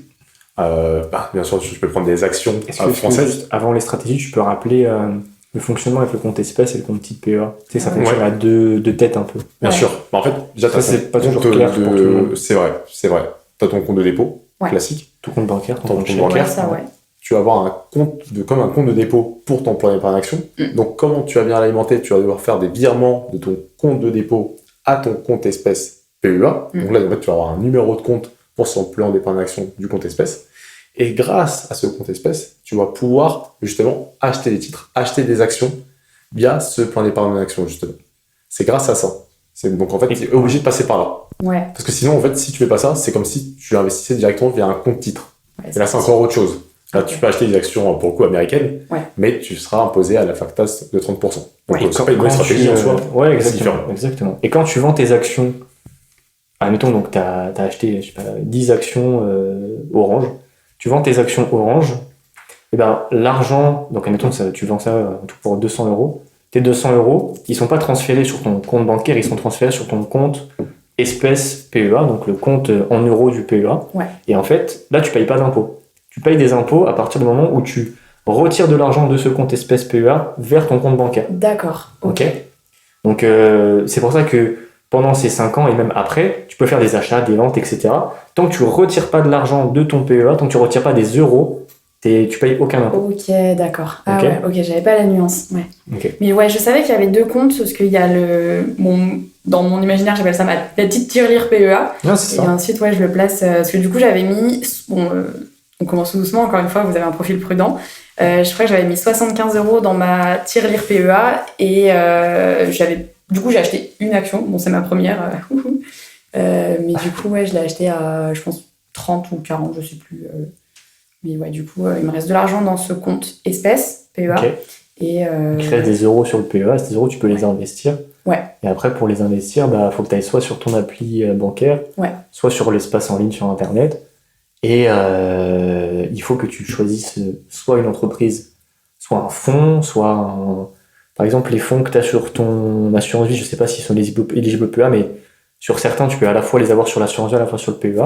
L'avantage, en fait, la différence entre choisir d'investir sur des fonds ou choisir d'investir sur des actions, c'est qu'une action, tu vas acheter une entreprise. Ouais. Par exemple, Orange, comme on dit tout à l'heure. Et après, tu peux aussi choisir d'acheter un fonds, tu as différents types de fonds, investis sur les entreprises françaises. Donc là, tu vas acheter finalement plein d'entreprises différentes et pas juste Orange. Et en général, faire ça, c'est moins risqué, donc un profil prudent, que d'acheter une action. Parce qu'une action, si demain on apprend que Orange, dans leur puce, dans leur carte SIM, ça donne un cancer, Orange va perdre 50% d'un seul coup. Tu vois. Okay. Alors qu'investir sur un fonds comme dans ton assurance vie, où il y a plein d'entreprises différentes, ça va moins avoir de répercussions que si tu avais juste Orange toute seule. Ok, ouais, c'est bon savoir ça. Okay. Donc le mot, en fait, à tout ça, c'est la diversification. Ouais. Puisque avec Orange, c'est pas diversifié, t'as qu'une seule boîte. Ouais. Donc l'entreprise française, imaginons que tu en aies 40, comme le CAC 40 justement, tu as 40 entreprises françaises dans des secteurs différents. Donc même si Orange fait une baisse, les autres vont venir compenser. Peut-être que le secteur de luxe, à ce moment, va bien se porter et va venir booster en fait les pertes que tu aurais eues avec Orange. Okay. Donc tout ça, en fait, la diversification rentre dans ce jeu-là. Et tu peux me diversifier plus que ça. Il y a des fonds où des fois, il y a 1500 entreprises à travers le monde, en fait. Donc il y a, pour certains profils, en effet, c'est mieux ça. Et après aussi, encore une fois, dépend des connaissances que tu as. Ouais. Donc après, bien entendu, les connaissances, on peut toujours s'améliorer. Rien qu'avec notamment YouTube, également des podcasts que tu peux écouter, comme le nôtre d'ailleurs, forcément, tu peux que t'améliorer. Et donc tout ça, en fait, c'est en lien avec l'éducation financière qu'on a. Et je pense que ça, on peut l'avoir au cours de la vie. Ouais, complètement. Sur ton PEA, est-ce que tu as d'autres questions? Est-ce que tu aimerais avoir d'autres informations? Elle a parlé de questions intéressantes, elle a parlé d'ordre tout à l'heure. Ouais. Ça n'avait pas justement les ordres qu'on pouvait passer. Ouais. On peut les citer. Toi, je sais que tu es plutôt hors de marché. Et en fait, tout dépend des stratégies. Je suis pas hors de marché. Toi, tu me dis que tu es plutôt au marché. Oh, mais c'est quand j'avais 19 ans. Ça. Ouais, mais je vois, j'ai souvenir de discussion. Non, je mets un cours limité. Cours limité, ouais. Cours limité, ok. Il m'a pris pour un débutant. En fait, marché, c'est vraiment des blagues de banquier, là. Parce que. Non, mais vraiment, pour placer, pour acheter le truc, moi, je suis allée sur ChatGPT, j'ai explique-moi ce qui est le mieux. Mais s'il n'y avait pas ChatGPT. Les greffes ouvertes maintenant. Exactement.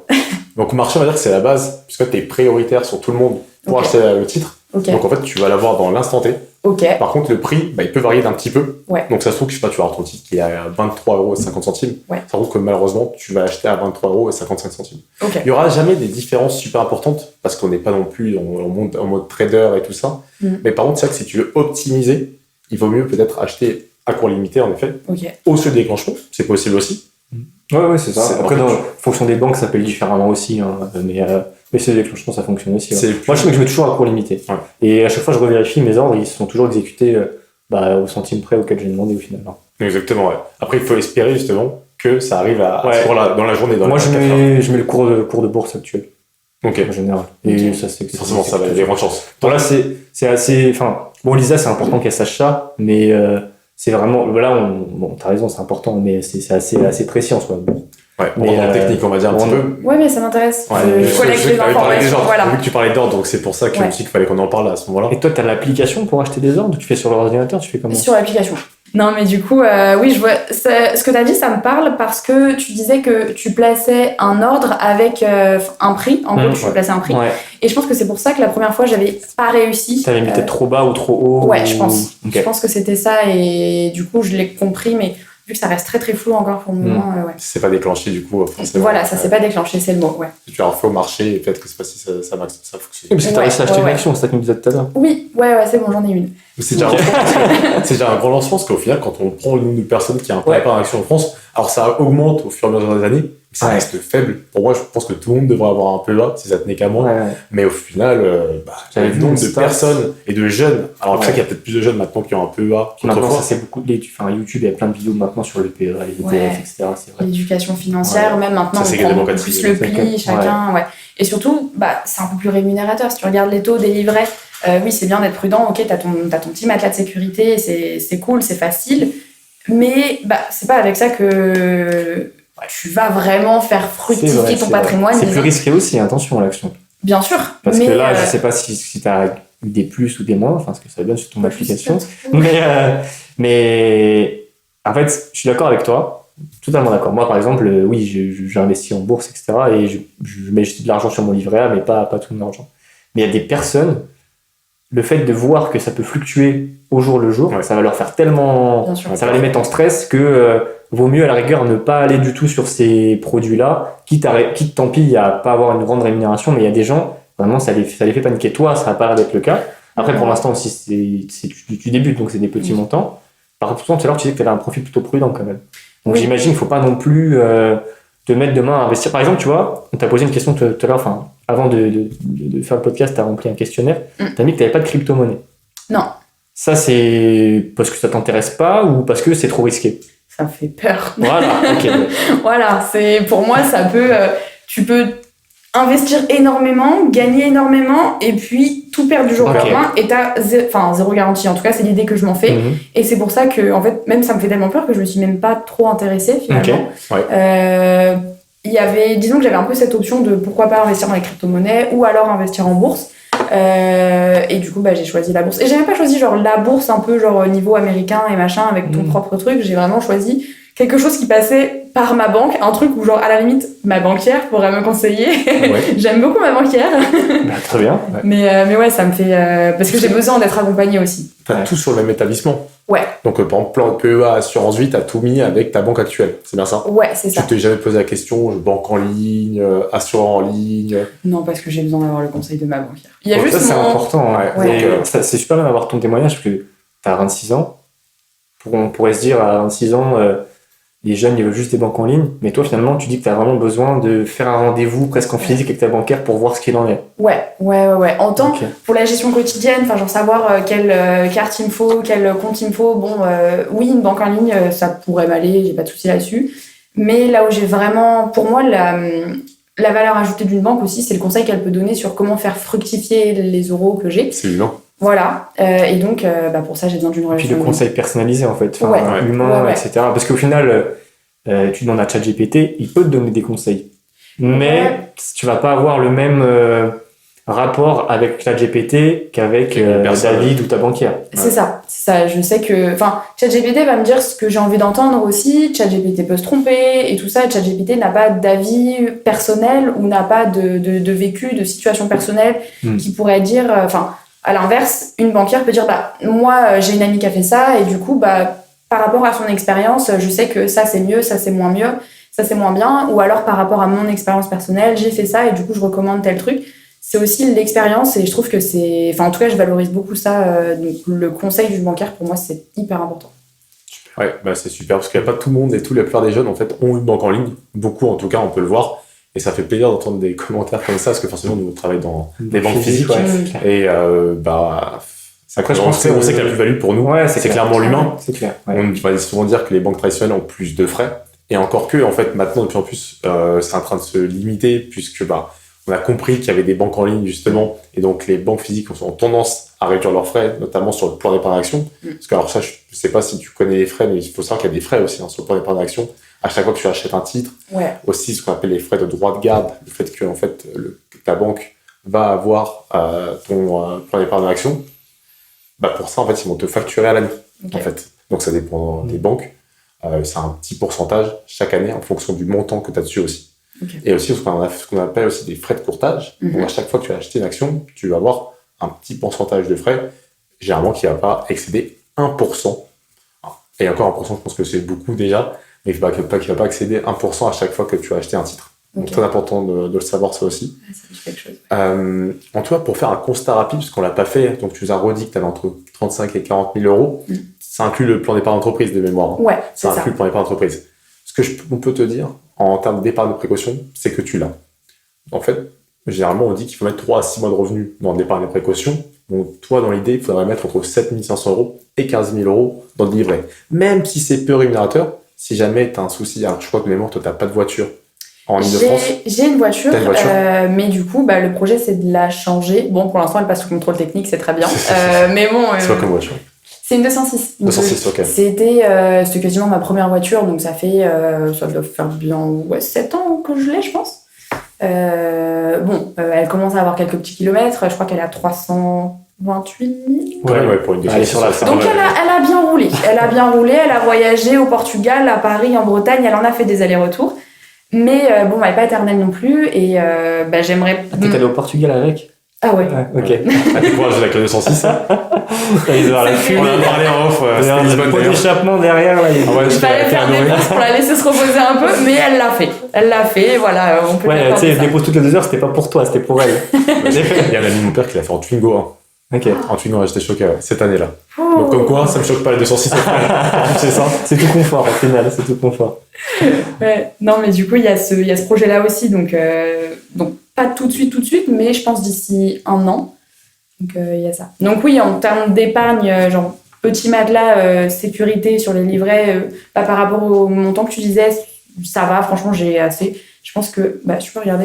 Ouais, je regarde. Pour le coup, il est peut-être temps justement de penser à la stratégie moyen terme que tu as déjà fait d'ailleurs avec ce contrat d'assurance vie et même le plan d'épargne d'entreprise. Pourquoi le plan d'épargne d'entreprise? On peut dire que c'est du moyen terme, en tout, on n'est pas revenu là-dessus, mais c'est important de se dire le montant qu'elle verse en termes de participation et intéressement chaque année dessus, puisque au bout de 5 ans, il y a un avantage. Oui, bien sûr. Je pensais qu'il avait tout terminé. Au bout de 5 ans, tu peux retirer ton argent du plan d'épargne d'entreprise en ayant un abattement en termes d'impôts. C'est un peu comme un PEA, tu payes juste les prélèvements sociaux. Mais du coup, j'ai regardé. J'ai regardé du coup et j'ai environ 26 000 parce que du coup j'enlève l'assurance vie parce que je le compte pas forcément. Sur les livrets du coup c'est ça? Ouais, sur les livrets. En vrai j'ai large. En gros j'ai 20. Après ça va peut-être servir aussi au projet immobilier. C'est ça aussi. Faut que tu dises ça aussi. Je pense qu'il faut que tu te fasses un compte. En même temps, tu vois, sur ton LDDS, tu mets sur ton LEP ou. Moi LEP est blanc. Ouais, je sais. Mais tu vois, à la rigueur, tu vois, les 12 000 de ton LDDS. Tu dis c'est de mon épargne de précaution si jamais j'ai un souci. Et puis le reste, tu mets de l'argent de côté soit pour tes projets divers et variés, soit pour ton projet immobilier. Tu vois. Donc pour ton épargne, en cas de besoin, tu te dis ok c'est mon compte LDDS. Qu'est-ce que t'en penses?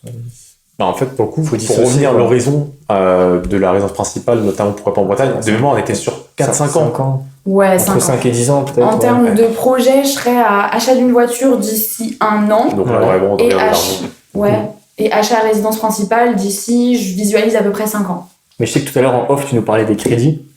Du coup, je pense que t'as pas besoin de faire un crédit à la consommation pour acheter ta voiture. Ouais, ok. Enfin, après, ça peut être entre guillemets, tu peux dire, ok, je touche pas à mon épargne, mais ça va te coûter plus cher que de prendre de l'argent de ton épargne. Okay. Surtout avec les taux en ce moment sont assez élevés, en fait, des crédits à la consommation. Des fois, il y a un effet de levier quand même, parce qu'au final, les intérêts que tu vas avoir, créditeurs vont payer les intérêts débiteurs.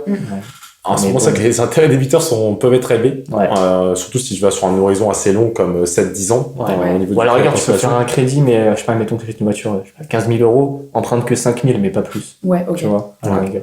Ok. Tu prends 5 000, comme ça tu fais un remboursement sur, 3 ans, comme ça ton projet IMO, dans 3-4 ans, tu peux le faire. Ah ouais, c'est magnifique. Exactement, Ok. Moi, je ferais ça. Ok. Mais c'est vrai que pour moi, elle peut clairement partir sur des solutions moyen terme, long terme, comme tu as fait d'ailleurs. L'assurance vie, c'est ta banquière qui a recommandé du coup. Oui. Franchement, j'espère qu'elle regarde cet épisode parce que Bon big up. Ouais. Je donnerai pas trop son nom, après elle va être célèbre et elle aura plus de temps pour me conseiller. Du coup, David, moi j'aimerais bien qu'on fasse quelque chose, qu'on fixe un plan du coup à Lisa pour justement son épargne. Qu'est-ce qu'elle fait tous les mois, où est-ce qu'elle met son argent, etc. Parce que là on a parlé de plein de choses au final. C'est assez... On n'a pas donné de plan concret.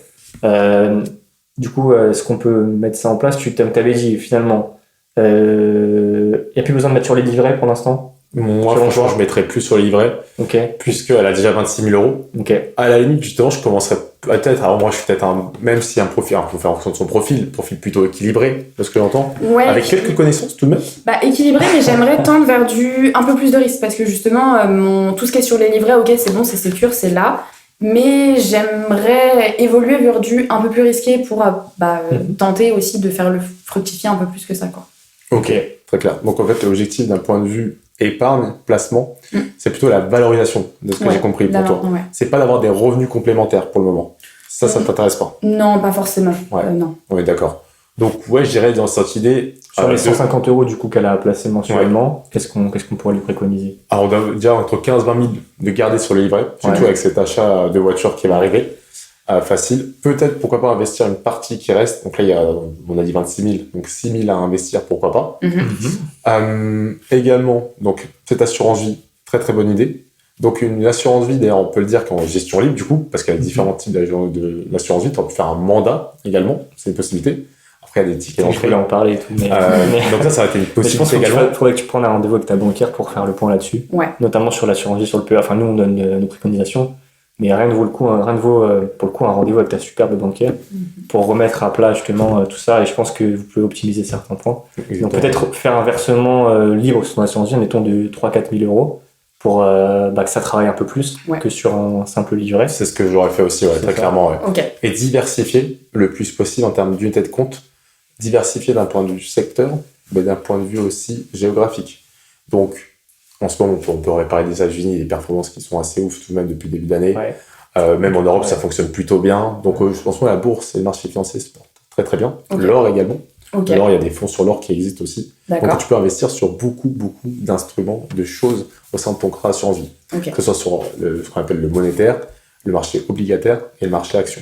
Et en fait, dans tous les cas, ça sera diversifié, puisque tu vas avoir plusieurs entreprises qui vont faire partie des fonds, dans tous les cas. Même des fois, on a des fonds de fonds, donc des fonds qui vont faire partie du même fonds auquel tu pourras investir.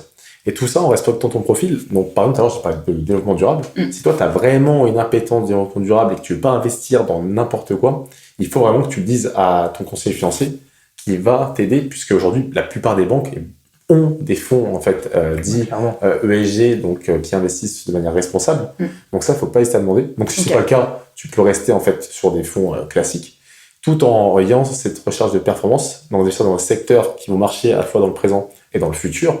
Il y a des thématiques très porteuses comme l'intelligence artificielle, des thématiques comme l'eau également qui fonctionnent très très bien, les personnes âgées, il y a plein de fonds qui existent et aussi de trouver les pays qui te semblent très intéressants. Pourquoi pas des pays émergents, les États-Unis. Donc voilà, ça c'est déjà mon idée, de diversifier davantage ton contrat d'assurance vie, puisqu'en fait, oui, je l'avais tout à l'heure, j'ai les fonds sur lesquels tu as investi, en fait, des fonds que j'apprécie d'ailleurs. Je peux le dire, mais alors il y a un fonds d'ailleurs sur l'eau et un fonds sur les personnes âgées, mais ça fait ce qu'on appelle 2 unités de compte. Et moi, j'aurais mis davantage d'unités de compte, puisque là, en fait, pour le coup, c'est sur ce fonds-là, on va être beaucoup en Europe pour le Silver Edge et pour le fonds sur l'eau, et une bonne partie tout de même dans les États-Unis, mais c'est très sectoriel. Donc j'aurais peut-être mis un fonds un peu plus général, peut-être sur par exemple les États-Unis, peut-être même sur le monde. Il y a des fonds monde qui vont exister également au sein des contrats. Voir si ça existe, je crois que oui, les ETF au sein de ta banque. Si tu peux investir sur les ETF, c'est les fonds indiciels qui marchent le mieux en ce moment que la fonds de gestion active. Parce que ce que tu as actuellement, ça s'appelle des fonds de gestion active. Donc des gestions actives qui vont tenter de battre en fait un indice de référence, puisque chaque fonds est lié à un indice de référence de base. Donc ça va être mon conseil. Et garder une part en fonds d'euros. Pourquoi? Puisque le fonds d'euros, ça va aller bien avec ton profil, c'est le côté sécuritaire, pour le coup, où tu es sûr, autour de ta naissance, d'avoir un intérêt. Un intérêt qui devrait être cette année, je pense, entre 2,4 et 3% à peu près, sans le boost. Et avec ton assureur, banque, à voir s'il y a un boost. Généralement, comme a dit Anto tout à l'heure, et je suis complètement d'accord, il y a souvent un boost. En fait, le boost, c'est quoi? C'est plus tu as une part d'unités de compte, donc les fonds importantes dans ton contrat d'assurance vie, plus la banque va te faire un boost sur la rémunération du fonds euro. Ok. Donc le fonds euro, on va dire que de base, il est à 2%. Si tu as dans ton contrat d'assurance vie 30% d'unités de compte, il va passer ton fonds euro peut-être à 2,2. Si tu as 50% à 2,6. Si tu as 80% à 2,8. C'est une sorte de bonus, tu vois. Ok. Donc aujourd'hui, tu verses 50 euros sur ton assurance vie, c'est ça? Ouais, c'est ça. Peut-être augmenter un peu ses versements. Ouais. Peut-être passer à 100 euros. Je suis d'accord. Et sur ces 100 euros, 30 euros en fonds euros ou 40 euros en fonds euros et puis soit 50 ou 60 euros en. Voire 0 en fonds euros limite parce que. Tout à l'heure, tu disais garder du fonds euro. Garder du fonds euro, mais en fait, sur le versement qu'il va faire et sur la répartition. Mais vraiment, comme tu as dit, moins sur le fonds euro en tout cas. Parce qu'en fait, qu'est-ce qui va arriver? C'est l'unité de compte. Parce que des fois, en fait, tu vas investir à la baisse, donc les marchés seront à la baisse, et des fois à la hausse. Donc pour avoir les meilleures performances, il faut vraiment que tu fasses des versements tout le temps à la même période. Ah ouais, bien sûr. Et ça, c'est automatique de toute façon, ça. Et c'est déjà le cas en plus. Ouais. Et plus sur l'unité de compte. Donc 100 euros, j'irai un 80-20. Ouais, ok. Donc 20 euros sur le fonds euro pour toujours l'alimenter. 80 répartis sur au moins, si possible, 4 unités de compte. Donc on devra ajouter 2. J'en ai combien? On a 2. Ok. Ouais, 2. Donc au moins 2 autres. Ok. Et en fait, de faire équitablement sur ces thématiques-là. Moi, ma question aussi, c'est que aujourd'hui, la banquière ou le banquier qui m'avait fait ouvrir ce contrat d'assurance vie, elle m'avait posé les questions de est-ce que je m'y connais, donc forcément j'ai répondu pas énormément. Et donc aujourd'hui, tu parlais, je sais plus qui de vous deux parlait de la gestion libre ou mandat ou je sais plus quoi. Et du coup, aujourd'hui c'est eux qui gèrent. Donc c'est eux qui décident sur quel fonds placer. Et moi j'ai pas forcément. Non, vous avez décidé ensemble. C'est un réseau libre ce que t'as fait. T'as fait avec ton banquier, il a dû dire je vous conseille ça, mais à la fin t'as dit oui, ok, je suis ok pour ça. Ouais, ok, d'accord. Donc en fait c'est toi qui décides. Ok. Si tu veux modifier, il modifie. Donc j'ai le droit de modifier. Ouais, bien sûr. Tu peux. Donc là, ce que disait David, c'est tu restes en gestion entre guillemets libre. Libre, ça veut dire que c'est toi qui as la main, mais tu valides avec ton banquier. En fait. D'accord. Okay. Mais tu peux aussi normalement valider sur ton espace en ligne tout seul maintenant. Ok. Faut que je mais c'est peut-être même mieux quand même de faire un point avec ton banquier. Ouais. Et donc soit tu restes en gestion libre et donc tu rajoutes des fonds en plus que tu sélectionnes avec ton banquier. Soit tu passes sur quelque chose de complètement délégué où là c'est même pas ton banquier qui va gérer, ça va être un service épargne, un service titre de ta banque qui va directement faire ce qu'on appelle des arbitrages. Ça veut dire que s'ils considèrent qu'au mois de septembre, il y a des risques sur les États-Unis, ils vont peut-être vendre des fonds sur les États-Unis pour acheter des fonds sur l'Europe et vice-versa. Ça va être géré activement. Alors que là, finalement, depuis 2 ans, ça n'a pas bougé, tu es toujours sur les mêmes fonds. Ça veut bien dire que c'est toi qui décides. Tant que tu n'as pas fait de démarche de dire je veux changer, pendant 10 ans, tu restes comme ça. Ok, donc je vais pouvoir faire la démarche. Ok, ça marche. Je savais pas. Du coup, je pensais que c'était... c'est eux qui s'en occupent, t'as rien à faire, mais c'est toi qui as choisi de faire ça avec eux. Ok. En fait, ce que tu vas devoir faire peut-être aussi, c'est faire un arbitrage. Donc l'arbitrage, c'est quelque chose, c'est peut-être modifier la répartition. Et donc là, c'est ce qu'on appelle un arbitrage, tu vas changer la répartition au sein de ton assurance vie. Parce que peut-être qu'actuellement, on n'est pas à 50-50, il faudra que tu checkes entre le fonds euro et les comptes. Donc de refaire un peu ce 50-50 par rapport à ton profil, voire pourquoi pas 60% du compte, puisque tu as dit que tu voulais être plus offensif désormais. Donc pourquoi pas, Donc 100 euros par mois, je suis quand même d'accord en face avec Anto sur ce contrat par rapport à ta capacité d'épargne mensuelle. Et après les 50 euros, on les mettrait. Et pourquoi pas en effet sur ce plan d'épargne d'action. Le truc, c'est que les actions, il y en a beaucoup qui coûtent plus de 50 euros. Donc là, qu'est-ce que tu peux faire? Tu peux prendre un rendez-vous avec ta conseillère. Pourquoi? Parce qu'Anto, il a dit, il y a plusieurs façons en fait d'investir sur le plan d'épargne d'action. Soit tu vas être autonome, tu vas sur ton application bourse, tu vas acheter toi-même tes actions. Ça, c'est une possibilité. Ce que tu as fait, à ton niveau. Avec l'action que tu as acheté, Et j'ai l'impression que c'est une grande victoire. Mais vraiment, c'est une victoire. C'est ça la fête que j'entendais hier soir à l'étage. Vers le champagne. Donc ça, c'est une première méthode. Deuxième méthode, le mandat, en fait, c'est possible, mais il faut un ticket d'entrée. Donc il faut mettre un minimum pour avoir un mandat, comme a dit tout à l'heure. Le mandat, c'est pas adapté. C'est pas adapté pour le coup, je suis d'accord. C'est un minimum de 10 000 euros en fonction des établissements. Mandat, c'est pareil, c'est comme sur l'assurance que vous êtes tout à l'heure, c'est la banque qui gère pour toi. C'est exactement la même chose. Et autre possibilité, c'est ce qu'on appelle la gestion libre, que je dirais conseiller. Un peu comme tu as fait avec ton assurance vie. Tu vas voir ton conseiller et tu lui dis écoutez, je peux t'investir 50 euros à la suite de conseils, de très bons conseils. On peut le dire. C'est très simple. Lors du prochain rendez-vous avec sa banque, elle dit à son banquier vous tapez Cafolardo sur YouTube Vous mettez la vidéo sur l'écran et puis vous suivez ce qu'il vous dit. Je donnerai la vidéo. Et sur ces 50 €, bien sûr, de ne pas mettre les mêmes fonds, parce que très souvent, comme a dit Anto, les fonds éligibles à l'assurance vie sont aussi éligibles aux prêts d'épargne. Donc, diversifier et ne pas mettre les mêmes. Moi, c'est ce que je fais avec mes clients, moi, personnellement. Quand je leur fais des préconisations, quand je fais PEA également ouverture d'assurance vie, je ne mets pas les mêmes fonds, parce que sinon, ça fait doublon. Et l'objectif, c'est de ne pas mettre tous ces deux dans le même panier, très clairement. Exactement. Donc, diversifier ces 50 € sur au moins 2 fonds, je dirais, sur ce plan d'épargne action. Voir si les ETF sont éligibles, on ne sait jamais. Avec ta banque. ETF, est-ce qu'elle sait ce que c'est Ouais, ça te parle, j'ai vu que tu as parlé de nom. Alors, une action, c'est une entreprise. Vous m'avez dit un fonds, c'est un gros, c'est un ensemble de plusieurs actions. Oui. C'est ça. Et du coup, ETF, je crois que c'est quand il y a à l'international, non? Mais je sais que c'est plusieurs. J'ai la notion de c'est plusieurs et c'est un peu international. Ouais, il y a plusieurs, il y a des plusieurs, hein, puisque tu as plusieurs entreprises qui vont faire partie de ce fonds. Et l'objectif, c'est ce que je disais tout à l'heure, c'est que c'est un fonds qui est indiciel. Alors que l'autre, en fait, les fonds que tu as, c'est de la gestion active. Ouais, un indice, tu sais ce que c'est ou pas? Non mais voilà, par exemple, tu vois, en France, on parle souvent le CAC 40. Le CAC 40, en gros, c'est les 40 plus grosses entreprises françaises. Les 40 plus grosses entreprises qui sont cotées en bourse. Okay, et c'est fictif, ça veut rien dire, mais en gros, on a créé une valeur qui représente la valorisation de ces 40 entreprises mélangées. Okay. Par exemple, tout ça, ça vaut 7000 points. C'est arbitraire, ça veut rien dire, mais ça vaut 7000 points. Okay. Et un ETF, c'est un fonds, comme on a vu tout à l'heure, le fonds qui investit sur un groupe d'actions, sauf que là, c'est un fonds un peu différent. C'est-à-dire que c'est un fonds, il va répliquer la performance par exemple, du CAC 40. Donc, si la bourse française, si ces 40 plus grosses entreprises-là, on va dire, la semaine prochaine, elles font plus 5%, ton fonds, il va faire aussi plus 5%. Mais tu peux avoir des ETF, donc des fonds qu'on appelle indiciels, qui représentent la performance de l'indice, sur plein de choses, sur la bourse française, sur la bourse américaine, sur le secteur du luxe, sur vraiment plein de choses. Et c'est pas que le marché action, d'ailleurs, ça peut être le marché obligataire, et le risque maintenant sur les crypto-monnaies. Il y a des ETF, Bitcoin, ETF, ETP, il y aura des noms différents un petit peu, mais l'idée c'est la même. Parce que c'est pas encore régulé en Europe, mais t'as raison. Ok, c'est un peu plus clair? Ouais, déjà plus clair. Et pourquoi en ce moment on parle beaucoup de ETF? C'est à la mode, c'est très tendance, parce que ça marche mieux en ce moment que la gestion active au niveau des performances. La gestion indicielle a tendance à battre sur les 10 dernières années la gestion active. Donc c'est pour ça que les ETF sont très en vogue en ce moment. Et moi personnellement j'en ai sur mon plan d'épargne d'action. Toi aussi tu en as. Mais je suis d'accord avec toi, on en parle par rapport à ça, mais pas que pour ça. Pourquoi d'autre on en parle? De quoi? Des ETF?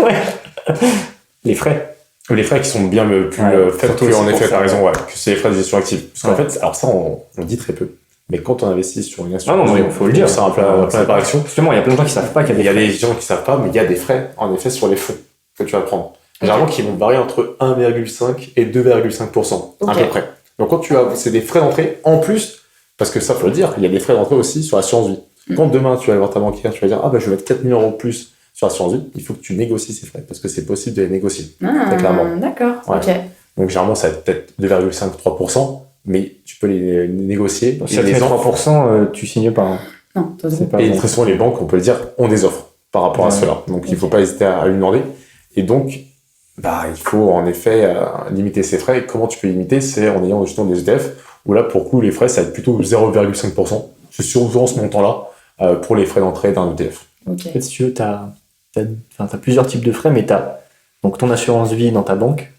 La banque, elle va prendre des frais sur cette assurance vie-là, donc des frais de versement et aussi des frais de gestion. C'est-à-dire que par exemple, si tu as 1000 € sur ton assurance vie, les frais de gestion, c'est environ 0,8%, ça dépend des banques, mais c'est environ entre 0,5 et 1%. Si tu as 1000 € sur ton assurance vie, tous les ans, la banque, elle va prendre 0,8% ou 1% de ces 1000 €. Et donc ça, c'est pour la partie banque. Mais dans ton assurance vie, tu as des fonds, tu as des investissements. Et il y a aussi des frais que prennent ces fonds-là. Mais les frais, entre guillemets, tu les vois pas parce que, admettons que tu vois ton fonds KBI Aqua, l'année dernière, il a fait 10%. C'est 10% net, mais certainement qu'en brut, il avait fait 13%. Mais comme ils ont pris des frais, toi, ça te rapporte que 10%. Et côté ETF, est-ce qu'on peut investir sur un ETF à la fois via l'assurance vie et via le PEA? Ou uniquement via l'assurance vie? C'est une très très très bonne question. Ça va dépendre en fait de ton assureur pour le coup et de ta banque. De plus en plus, les assureurs se mettent à la mode et tu peux investir sur l'assurance vie avec des ETF. Par contre, il y en aura bien moins que sur un plan d'épargne action. Et là, pour le coup, tu vas avoir tous les ETF possibles, quasiment. Même si certains sont uniquement en compte titre. Donc, le compte titre, c'est une autre manière d'investir en bourse. Mais pour toi, en fait, je trouve ça top de commencer par le plan d'épargne action, notamment du fait que ce soit déjà diversifié et que tu aies la fiscalité avantageuse au bout de 5 ans. Donc, ça peut être possible, mais tu auras moins de choix sur l'assurance vie, généralement. D'ailleurs, sur certaines assurances vie, tu peux acheter des titres, d'ailleurs, en direct. C'est possible. Titres, c'est la même chose qu'action Qu'action, ouais. Tu peux avoir des actions d'entreprise. Par exemple, il y en a Nvidia. Tu peux avoir Nvidia. Ça marche. Ouais, mais ça existe, ouais. Des assurances vie, donc pas forcément la banque où tu vas être, mais il y a des assureurs où tu vas acheter des titres directement, c'est possible. Et après, en diversification, on n'en a pas parlé, mais les fonds structurés sont très en vogue en ce moment aussi. Toi, tu sais, Anto, que je pense par rapport à là où tu travailles, il y a beaucoup de personnes qui sont friandes de ce genre de solution. C'est un peu moins Lisa, je pense. Si, peut-être sur les 4 000 € qu'elle va mettre dessus, mais... En fait, ça peut être sur le versement, pourquoi pas mettre une partie sur le fonds structuré, parce que... C'est les fonds que tu peux pas... sur lesquels tu peux pas investir tous les mois. C'est genre, si tu fais un versement one shot, sur par exemple 5 000 €, tu peux mettre 5 000 € sur ces fonds-là. Après, tous les mois, sur les 100 € que tu vas mettre, tu peux pas verser là-dessus. Et c'est des fonds un peu hybrides, moins risqués que des fonds comme les ETF. Mais bon, bref. Moi, je trouve que c'est une très bonne solution. C'est bien. Ouais. Tu connais une modalité à l'avance. Donc là, tu vas voir ta banquière. Alors, j'ai un super fonds structuré qui va se baser en fait sur un indice de référence. Ça peut être par exemple le CAC 40. Et en fait, c'est simple. On va te dire, écoutez, le coupon, ça va être de 5-6% par an. Et la règle, elle est simple. Il faut que donc, d'ici 2 ans, 4 ans, 6 ans, voire 8 parfois, il faut qu'en fait, tout simplement, le CAC 40 soit supérieur à date d'anniversaire. Donc, généralement, il y a des systèmes d'autocall. Donc, on va te dire peut-être c'est 6 ans le grand maximum. Et des systèmes d'autocall de tous les 2 ans. Donc, c'est quoi un autocall? C'est-à-dire que si dans 2 ans, après que tu as fait ton placement, c'est supérieur à, je sais pas, l'indice CAC 40, il soit à 7005, et dans 2 ans après, c'est à 8000, tu ressors avec les 12%, donc les 6% par an. Si c'est pas le cas, tu continues pendant 2 ans supplémentaires, et si c'est toujours pas le cas au bout de 4 ans, tu continues encore pendant 2 ans supplémentaires, dans l'idée de ces 6 ans. Et après, qu'est-ce qui se passe au bout de 6 ans? C'est que tu as une barrière qui va se mettre, si jamais c'est en perte, une protection, qui va varier en fait en fonction de l'indice. Donc plutôt si on est sur un indice sécurisé, on va peut-être être à 40-50% en fait de barrière. Donc qu'est-ce que ça veut dire? Je sais pas si tu as compris l'idée de barrière. C'est-à-dire que si ton CAC 40 il fait jusqu'à moins 50%, tu repars en fait avec le capital de départ. Donc vraie sécurité. Exactement, grosse sécurité en fait bout de 6 ans. Et pourquoi c'est adapté pour toi? Parce que ton gros projet, il est en fait d'ici 5 ans. Donc je me dis que ça peut être complètement adapté pour le coup. Pourquoi pas un fonds structuré en diversification, toujours dans cette idée, et que tu saches les modalités à l'avance. Et mine de rien, 6%, généralement c'est souvent entre 5 et 8%, un fonds structuré, tu fais le trait x3 par rapport au livret A déjà. C'est pas mal. Donc c'est en brut. Et c'est en brut par contre, Oui, c'est en brut. Mais brut de frais, quoi. Brut de frais, bien sûr. Parce qu'après, bien sûr, tu as les frais sur versement, comme je disais, et les frais de gestion qu'il faut prendre en compte. Mais pourquoi pas s'adapter? S'adapter, il faut juste savoir quelle est la maturité du fonds. Si c'est moins de 5 ans, pourquoi pas? Parce que c'est un fonds que tu peux récupérer quand tu veux, mais si tu sors en dehors des dates prévues, t'es pas sûr de récupérer tout ton capital. T'as moins de protection. Donc ça peut être intéressant, peut-être sur une partie de son versement. Une partie, une partie. Si tu mets 5 000 €, peut-être mettre 2 000 € là-dessus, pourquoi pas. D'accord. En diversification. Et pour revenir sur PEA, c'est ce que j'aurais fait, je sais pas si tu es d'accord avec moi. Donc gestion plutôt conseillée avec des fonds. 2 ou 3 fonds. 2-3 fonds. 50 € par mois. Et là, Anto, je peux te poser la question, est-ce que tu es d'accord avec ce que je viens de dire? Je suis d'accord. Des choses que tu aurais faites différemment? J'aurais fait franchement la même chose. Sauf le fonds structuré, peut-être pas. Mais c'est pas une mauvaise idée que tu as. Donc non, j'aurais fait pareil. En fait, je trouve que ça rassure beaucoup les gens, et je les comprends, de savoir que tu peux avoir entre 5 et 8% par an. C'est vrai. Surtout quand, tu sais, il y a beaucoup de personnes qui n'ont pas forcément les connaissances. Parce que le truc qui peut se passer, c'est que le CAC 40 fasse plus, justement, que 5%. Et en fait, tu vas pas avoir le gain, malheureusement. Tu vas être bloqué, en fait, à ces 5-6% par an.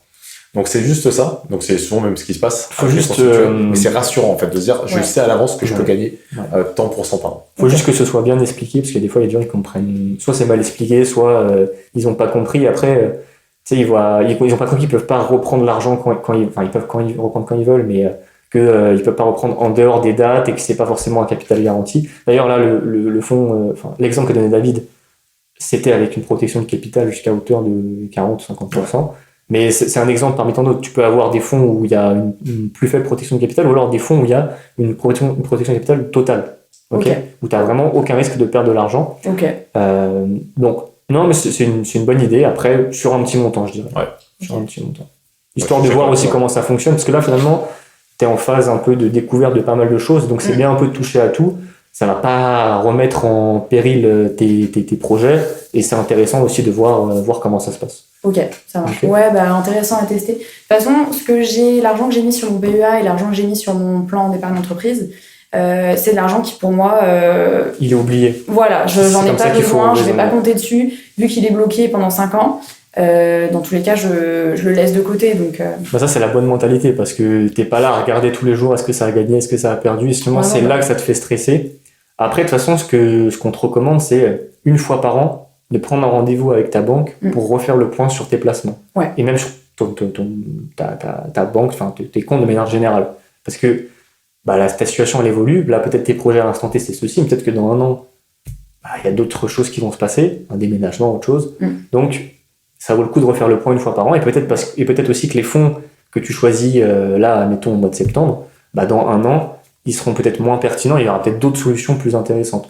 Donc, de manière générale, d'ailleurs, c'est valable pour toi, mais c'est valable pour tout le monde, c'est bien de faire un point une fois par an avec ta banque. Normalement, s'ils font les choses bien, ils t'appellent ou ils te proposent un rendez-vous. Normalement. Ouais, c'est pas tout le temps le cas, donc faut pas hésiter à les contacter pour faire ce bilan, justement. Ouais. Okay. Donc là, dans ton cas, après le rendez-vous, demain les banques sont fermées, mais après-demain, on appelle la banquière. Ouais, complètement. Est-ce que tu avais d'autres questions, Lisa, sur les placements, les investissements ? On n'a pas beaucoup parlé du plan d'épargne entreprise. Je ne sais pas si c'est quelque chose d'intéressant sur lequel on peut parler ou pas. Je sais pas. Qu'est-ce que tu veux développer. Enfin, qu'est-ce que tu sais déjà du plan d'épargne entreprise ? On reçoit notre prime de participation intéressement. Normalement, t'as le sourire jusqu'aux oreilles. Quand je reçois ça, Non, mais attends, c'est pas encore le... Non, mais moi, quand je reçois ça, je sais que c'est de la avril, ça fait partie de... Bon, je sais un peu bizarre. C'est mes top 10 journées de l'année. Hein. Je sais que entre ça et la salle de sport à Bali, franchement... Le sourire, il est là, c'est le soir qu'il a quand on reçoit cette prime. Du coup, la prime de participation, on est hyper content quand on la reçoit. Tu peux choisir de la toucher tout de suite, mais moi, non, pas du tout. Il faut absolument qu'on la place, donc je la place. Et ce qui est super bien, c'est que nous, on est abondés en plus. Donc, pour le montant que tu mets, tu peux être abondé de la même somme ou même d'un peu plus. Ah ouais, donc, on a un très bon abonnement. Doublé quoi, doublement en fait. Ouais, c'est ça. C'est quoi, il n'y a pas un maximum ? Si, quand même, t'as un maximum. Tu peux être abondé de quoi ? 2000 euros ? Ouais. Donc c'est assez top. C'est pas mal. C'est quoi le montant qu'ils mettent généralement par an ? Le montant de ta prime à peu près. Ça dépend des performances dans l'entreprise, mais c'est quoi ? C'est entre 1 et 3, entre 3 et 5 je sais même plus. L'année dernière, du coup, ce qu'on a reçu cette année-là en avril, mais sur la performance de 2024, c'était, je crois, 1200, 1300, quelque chose comme ça. Et donc, on était abondés. Je sais même plus si la première année, on avait possibilité, on recevait une prime qui, pour moi, était pas très élevée, mais du coup, on avait possibilité de compléter avec un apport personnel. Ouais, en général, c'est ça. Voilà, pour avoir l'abondement. Tout l'abondement de manière générale, de manière globale. C'est ça. Et l'abondement était quand même assez avantageux parce qu'au final, je crois qu'on avait eu 2000 euros d'abondement, donc ça, c'était sympa. Et là, l'année dernière, on a dû avoir 1000 ou 2000 euros d'abondement aussi. Ah, mais c'est vrai que c'est chouette, ça. Ça donc, ça, c'est ça. Avantage. Ouais. Tu sais quand t'as placé au niveau des fonds, est-ce que c'était plutôt une gestion pilotée ? Parce que je sais que justement, avec un plan d'épargne entreprise, tu peux mettre de manière gestion pilotée. Ou alors, tu as choisi les fonds, en fait, avec des conseils, j'ai vraiment choisi, moi, fonds, ou en tout cas, action fonds par fonds. T'as une liste d'une dizaine de solutions possibles, quoi. Ouais, c'est ça. Ça, c'est limité, d'ailleurs. Ouais, ça c'est limité, mais t'as des risques de 1 à 7. Ouais. Donc plus t'es proche de 1, moins c'est risqué, plus t'es proche de 7, plus c'est risqué. Donc t'as fait ta petite recette de cuisine. Ouais, c'est ça. Okay. J'ai juste pas choisi le truc américain parce que y avait des frais, je crois, d'entrée, ou en tout cas c'était plus cher. Il y avait un truc comme ça. Et j'ai fait quelque chose d'assez équilibré, mais tendant vers un peu plus de risque quand même. Sur l'échelle de risque de 1 à 7, je pense que je dois être à 4, 5, 5 même, je pense. Parce que la première année, j'avais fait vraiment du très safe, genre du 3. Enfin, pour moi, c'est safe. Ouais. Bah, c'est équilibré, quoi. Ouais, mais c'est plutôt sécurisé que plus dynamique. Ouais, dans le milieu. Ouais, c'est ça. Mais ça m'avait pas rapporté énorme. Je crois que j'avais dû faire, en termes de performance, j'avais dû faire du 2%. Du coup, je me suis dit, bon, c'est bien, mais je pense qu'on peut placer un peu plus avec. Voilà. C'est la question que j'allais me poser en plus, les performances. C'est la question, hein, les performances, c'est super important. Ouais. Donc, en fait, là, pour le coup, cet abonnement, il est incroyable. Ouais. Donc, là, tu fais très bien de placer sur ton plan d'épargne entreprise chaque année. Moi, c'est ce que j'aurais fait à ta place. Au bout de 5 ans, tu pourras sortir cet argent. Et en fait, du fait qu'il y a un manque de diversification, et c'est vrai que je le vois avec mes clients que c'est pas évident pour eux de gagner plus que finalement 2-3% en fonction de l'entreprise. C'est toujours pareil. Parce qu'il y a des entreprises qui ont des avantages incroyables où tu peux prendre des titres, clairement, de l'entreprise. Quand elles font partie du CAC 40, notamment, quand elles sont cotées en bourse. Donc ça, des fois, c'est une possibilité. Et c'est un avantage énorme parce que tu vas avoir une décote, en fait, sur le prix de l'action. Par exemple, toi, j'aurais sorti peut-être tous les 5 ans les fonds. Alors, à voir, peut-être que tu seras plus dans l'entreprise d'ici quelques années. Alors, on ne sait pas. Mais en tout cas, dis-toi que quand tu partiras de cette entreprise, tu pourras sortir les fonds au pire des cas. Ouais. Donc là, tu pourras les rapporter. Sans délai de 5 ans, ouais. Parce qu'en fait, tu peux sortir pour l'achat d'une résidence principale. Donc ça, c'est super. C'est de l'argent que tu pourras mettre clairement en apport. Ouais. Moi, c'est ce que j'avais fait à titre perso. Quand j'ai acheté ma résidence principale, j'avais sorti l'argent de mon plan d'épargne entreprise. Donc, c'est une chose que tu pourras faire toi aussi. Ou alors, si tu parles d'entreprise, tu pourras les sortir également et les placer justement tout en diversifiant en fonction des montants que tu auras sur ton livret, sur le plan d'épargne d'action, sur l'assurance vie, faire un mix des deux. Ouais. Donc, le but, avoir des meilleures performances. Mais oui, c'est très bien en tout cas comment tu passes sur le plan d'épargne d'entreprise chaque année. Validé par CAF Vert. Yes. Du coup, je pense que sur le plan d'épargne d'entreprise, tu as tout compris, non? Ouais, plan d'épargne d'entreprise, je le laisse un peu de côté. Disons que je fais en sorte d'avoir l'abondement maximum chaque année à chaque fois qu'on a notre compte de participation. C'est de l'argent gratuit au final. C'est ça. Parce que quand je vois les performances, en tout cas, quand je vois l'abondement, ça va beaucoup plus rapporter que si je le laisse sur mon livret A qui a un 70 en ce moment. Pour autant, je suis sûr qu'il y a plein de tes collègues qui ne placent pas comme toi tu fais. Il y en a beaucoup qui placent. On a de la chance parce que dans notre équipe, on a une personne qui s'y connaît un petit peu. Il donne des cours à tout le monde à la pause déj. Vraiment, c'est ça. C'est-à-dire que tout le monde va venir le voir. Attends, mais du coup, toi, t'as fait comment? Ah, ok. Et tu me conseilles quoi? Ok, ça marche. Et du coup, un par un, on vient tous lui demander conseil. Donc, C'est gratuit ces conseils quand même? Ouais, c'est gratuit en plus. Ouais. Tu vas payer? Non, mais du coup, on a cette chance-là. Et donc, au final, dans notre équipe, tout le monde a placé beaucoup pour avoir l'abondement maximum. Certains pouvaient pas forcément se le permettre, donc n'ont pas été chercher l'abondement maximum. Mais au moins, ils le faisaient en connaissance de cause, tu vois. D'ailleurs, c'est mieux de placer tes primes d'intéressement participation parce que si tu les retires au moment où on te les propose, tu vas être imposé dessus. Donc, en plus d'avoir l'abondement, t'es pas imposé. Ouais. Donc, c'est le double effet, quoi. C'est royal. Magnifique. Ouais, c'est une martingale. Je savais que t'allais passer. Je savais pas quand, mais. C'est pas mal. On avait beaucoup de choses. Ouais. J'espère qu'on t'aura appris beaucoup de. Justement, tellement que là, je vais. Mais ouais, c'est ça, tellement que là, je vais rentrer, je vais essayer de me poser, d'écrire les choses. D'écrire les choses. Ouais. C'est assez clair. Ouais. Mais là, j'ai beaucoup d'informations qui cogitent et j'ai besoin d'écrire les choses aussi parce que, on s'est parlé de beaucoup de choses, mine de rien, et j'ai pas mal appris aussi et j'ai besoin de l'avoir par écrit parce que demain, ça sera... de toute façon, si tu as besoin de compléter certaines infos qui n'ont pas été claires ou qui manquent, tu peux... tu peux nous envoyer un message sur, par exemple, le compte Insta de CAF Vert. Mais comme vous, d'ailleurs, s'il y a des infos qui vous manquent, n'hésitez pas à nous envoyer un DM directement. Après, pour conclure, Lisa, tu voulais dire quelque chose, David? Je voudrais bien savoir qu'est-ce que vous aurez fait à la place de Lisa. Parce que nous, on a donné des conseils, mais peut-être que les personnes qui nous écoutent vous auraient dit, mais non, les gars, je suis pas d'accord avec vous. Et je voudrais bien savoir qu'est-ce que vous aurez fait à la place de Lisa. Parce que tous les avis peuvent être différents. Il n'y a pas une bonne solution pour le coup d'avoir d'autres avis. Donc, n'hésitez pas, et ça pourrait te servir aussi. Très clairement. Peut-être que les gens ils vont dire mais non, mais qu'est-ce qu'ils font avec leur banque physique, qu'elle aille en banque en ligne peut-être, parce que c'est possible comme ça. Donc n'hésitez pas. Ils pourraient avoir raison sur certains points d'ailleurs. Il y a plein de, il n'y a pas une solution qui est bonne, il y a plein de possibilités. Je suis preneuse, moi j'explore toutes les options. Je suis du style réfléchi, donc j'explore toutes les options et après j'agis. Exactement, c'est ce qu'il veut faire. Et pour conclure, Lisa, est-ce que je peux te demander, même si tu as déjà donné une partie de la réponse, où est-ce que tu te vois dans 10 ans? La réponse elle est assez vivante du coup, en Bretagne. En Bretagne, avec 2 gros kouign-amann sur la table. L'océan, j'imagine, proche de l'océan. Ouais. L'eau froide de la Bretagne. La bouteille de cidre. C'est juste que vous avez pas l'habitude de la température, c'est tout. Elle est pas froide. Ouais, j'en suis dit ça, mais je n'ai pas vu beaucoup de stories en maillot de bain sur la plage en Bretagne. Elle se voyait pas une part. Elle envoie juste ses copains, allez-y, elle est bonne. Et puis elle regarde des films. Non. Ok. Elle est bonne quand on reste assez longtemps dedans. Okay. Ouais, forcément, t'es sensibilisé, il n'y a plus de circulation sanguine. Ok, et donc sur le plan perso, donc c'est plutôt en Bretagne. Ouais. Après avoir sur le plan pro en fonction de comment ça va se mettre en place. C'est ça. Et on a une deuxième question pour toi. C'est un peu philosophique, mais pour toi, qu'est-ce que réussir sa vie et quelle place occupe l'argent dans cette réussite? C'est une question très très vaste, mais déjà parlons de la place de l'argent. L'argent, forcément, ça a une place importante dans réussir sa vie parce que en tout cas, si je le prends à titre personnel, c'est ce qui va me permettre de réaliser plusieurs projets, même d'envisager avoir des projets, parce qu'en fait, sans argent, tu peux même pas envisager de projets. Donc la partie argent, oui, c'est important. Et puis même le fait de pouvoir avancer dans la vie en se permettant de pouvoir prendre des risques.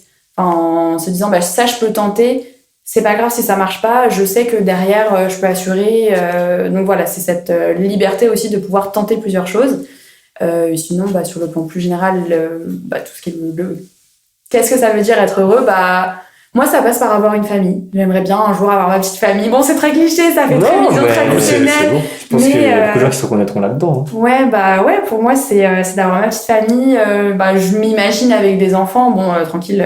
Rappelons que je suis célibataire sans enfants, donc ce sera pas pour demain, mais dans une vision un peu plus long terme. En Bretagne plutôt. Ouais, du coup en Bretagne. Ouais, j'ai envie d'emmener mes enfants à la plage, d'emmener mes enfants à la mer, d'avoir. Ils ne paieront pas par contre. Si,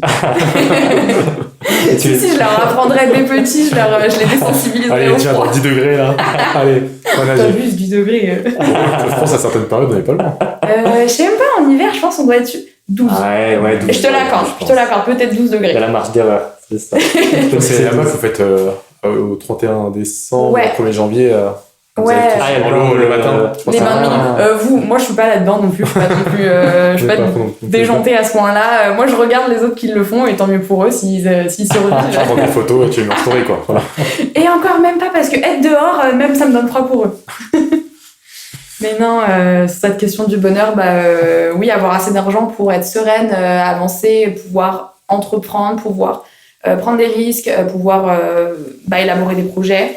Avoir ma famille et ma résidence principale, j'aimerais bien être propriétaire. Là je suis que locataire, donc c'est un de mes projets à moyen terme. Si c'est projet 5 ans, on peut se dire que c'est du moyen terme. Oui, très clairement. Ouais, c'est ça. Court terme, on se dit que c'est moins de 1 an et demi en fait déjà. Ok. Après on passe au moyen terme. Ok. Donc, clairement. 3-5 ans, puis au-delà de 5, c'est plutôt long terme. Ouais. Ok. Bon, on est sur du moyen, voire long terme. Voilà. Mais ouais, avoir une famille, être propriétaire et puis avoir suffisamment dans mon compte en banque pour me dire que j'ai le droit, je peux me permettre de prendre des risques. Ouais, ouais, ok, d'accord. C'est pas une fin en soi, mais c'est un moyen pour pouvoir. Voilà, mon but c'est pas. Mon but c'est pas d'accumuler pour ensuite prendre des risques du coup, comme tu disais au début, pour sortir un peu de ta zone de confort, pouvoir vivre de nouvelles expériences. C'est ça. Okay. C'est ça, vu que on l'a déjà dit, mais j'ai un profil assez prudent, donc pour moi c'est me constituer ma petite réserve de sécurité, comme ça si un jour je veux prendre des risques, je peux parce que c'est un risque qui est quand même maîtrisé. Dis-moi ce que t'en penses, David. Je trouve pas qu'elle a un profil si prudent que ça, moi, au final. Non, au début, on dit je suis plus prudent et tout. Et au fur et à mesure du podcast, il s'avère que t'es équilibré un peu plus. C'est ça. On se rapproche même presque du dynamique. Je pense que si tu te renseignes encore davantage, c'est ça. Je pense que limite, le PEA, tu pourrais le gérer toi-même. Donc, il faut que tu te renseignes, soit via des livres, c'est possible, ou via Internet. Des très bonnes vidéos. Des podcasts. Ah oui. Mon-développement. Donc pour te renseigner le plus possible, et également le profil il change comme au fur et à mesure du temps. Ces connaissances aussi, je pense que les connaissances renforcent le profil aussi. C'est sûr. Donc pour en fait tout simplement que tu investisses de plus en plus, et peut-être que par toi-même tu changeras la répartition qu'on t'a donnée, nous plutôt de 60% en unité de compte et 40% de son euro, notamment sur le contrat d'assurance vie. Peut-être que toi-même, tu mettras peut-être du 80-20, voire du 100% unité de compte plus tard. Ah, 100% tranquillement. Mais ouais, c'est vrai que petit à petit, plus j'ai de connaissances aussi. C'est ça. Je trouve vraiment que là, en fait, t'as un profil prudent pour l'instant, parce que t'avais ce manque de connaissances pour pouvoir aller plus loin. Mais consciemment ou inconsciemment, t'as envie d'aller plus loin, tu vois. C'est pas prudent parce que t'es en connaissance de cause et tu te dis non, je reste là. C'est juste parce que t'étais bloqué par le fait de pas savoir comment passer des ordres, comment fonctionne le PEA, comment fonctionne sur vie. Donc là, maintenant, t'as quand même plus de clés en main. Comme je t'ai dit, comment t'as dit avec David, fais un point de manière régulière avec ta banque pour voir justement est-ce que ton banquier va avoir le même avis que nous, parce qu'il peut avoir aussi un avis différent. Et le but, c'est de croiser les différents avis. Puis toi, à force, tu te feras ton propre avis sans spécialement avoir besoin de demander à quelqu'un. Exactement. Et en fait, tu as un truc que je viens de penser d'un client. J'avais fait son profil risque. Je crois que c'était début 2024. On fait le questionnaire et tout. Et je m'aperçois qu'il est sécuritaire, ce monsieur. Donc c'était fou le fonds en euros et tout. Donc c'est une personne qui avait beaucoup d'immobilier tout de même. Mais en tout cas, sur les profils sécuritaires et tout, plutôt débutant, intermédiaire. Et en fait, il s'est renseigné. Il s'est renseigné via YouTube, notamment avec Finari. Il écoutait beaucoup les podcasts qui sont super. Je vous recommande de les regarder également, en plus de Café Ouvert d'eau, très important, sur notamment Spotify. Et pour le coup, des fois il m'appelait et tout. Vous avez vu sur Instagram la dernière vidéo de Finari et tout ça. Il regardait les vidéos. Je refais le profil risque avec lui 6 mois plus tard. Et en fait, il est passé offensif. Et c'est un client qui m'a vraiment marqué. Il a un patrimoine plutôt constitué d'immobilier, mais qui aujourd'hui s'est mis de plus en plus sur le côté financier et que justement du fait qu'il a renforcé ses connaissances, il a beaucoup plus de connaissances, et son profil risque à changer également. Bon, je dirais pas que je ferais un grand écart aussi important que lui, mais je pense que ça tend un peu vers cette dynamique-là. Écoute, merci beaucoup Lisa d'avoir été avec nous aujourd'hui. Merci beaucoup. On va conclure comme ça. Si vous souhaitez, comme Lisa, passer sur le podcast, n'hésitez pas à nous envoyer un message directement sur le compte Insta Café Ouvert d'eau. Et puis, on se dit à très vite pour un nouvel épisode. À très bientôt. Ciao.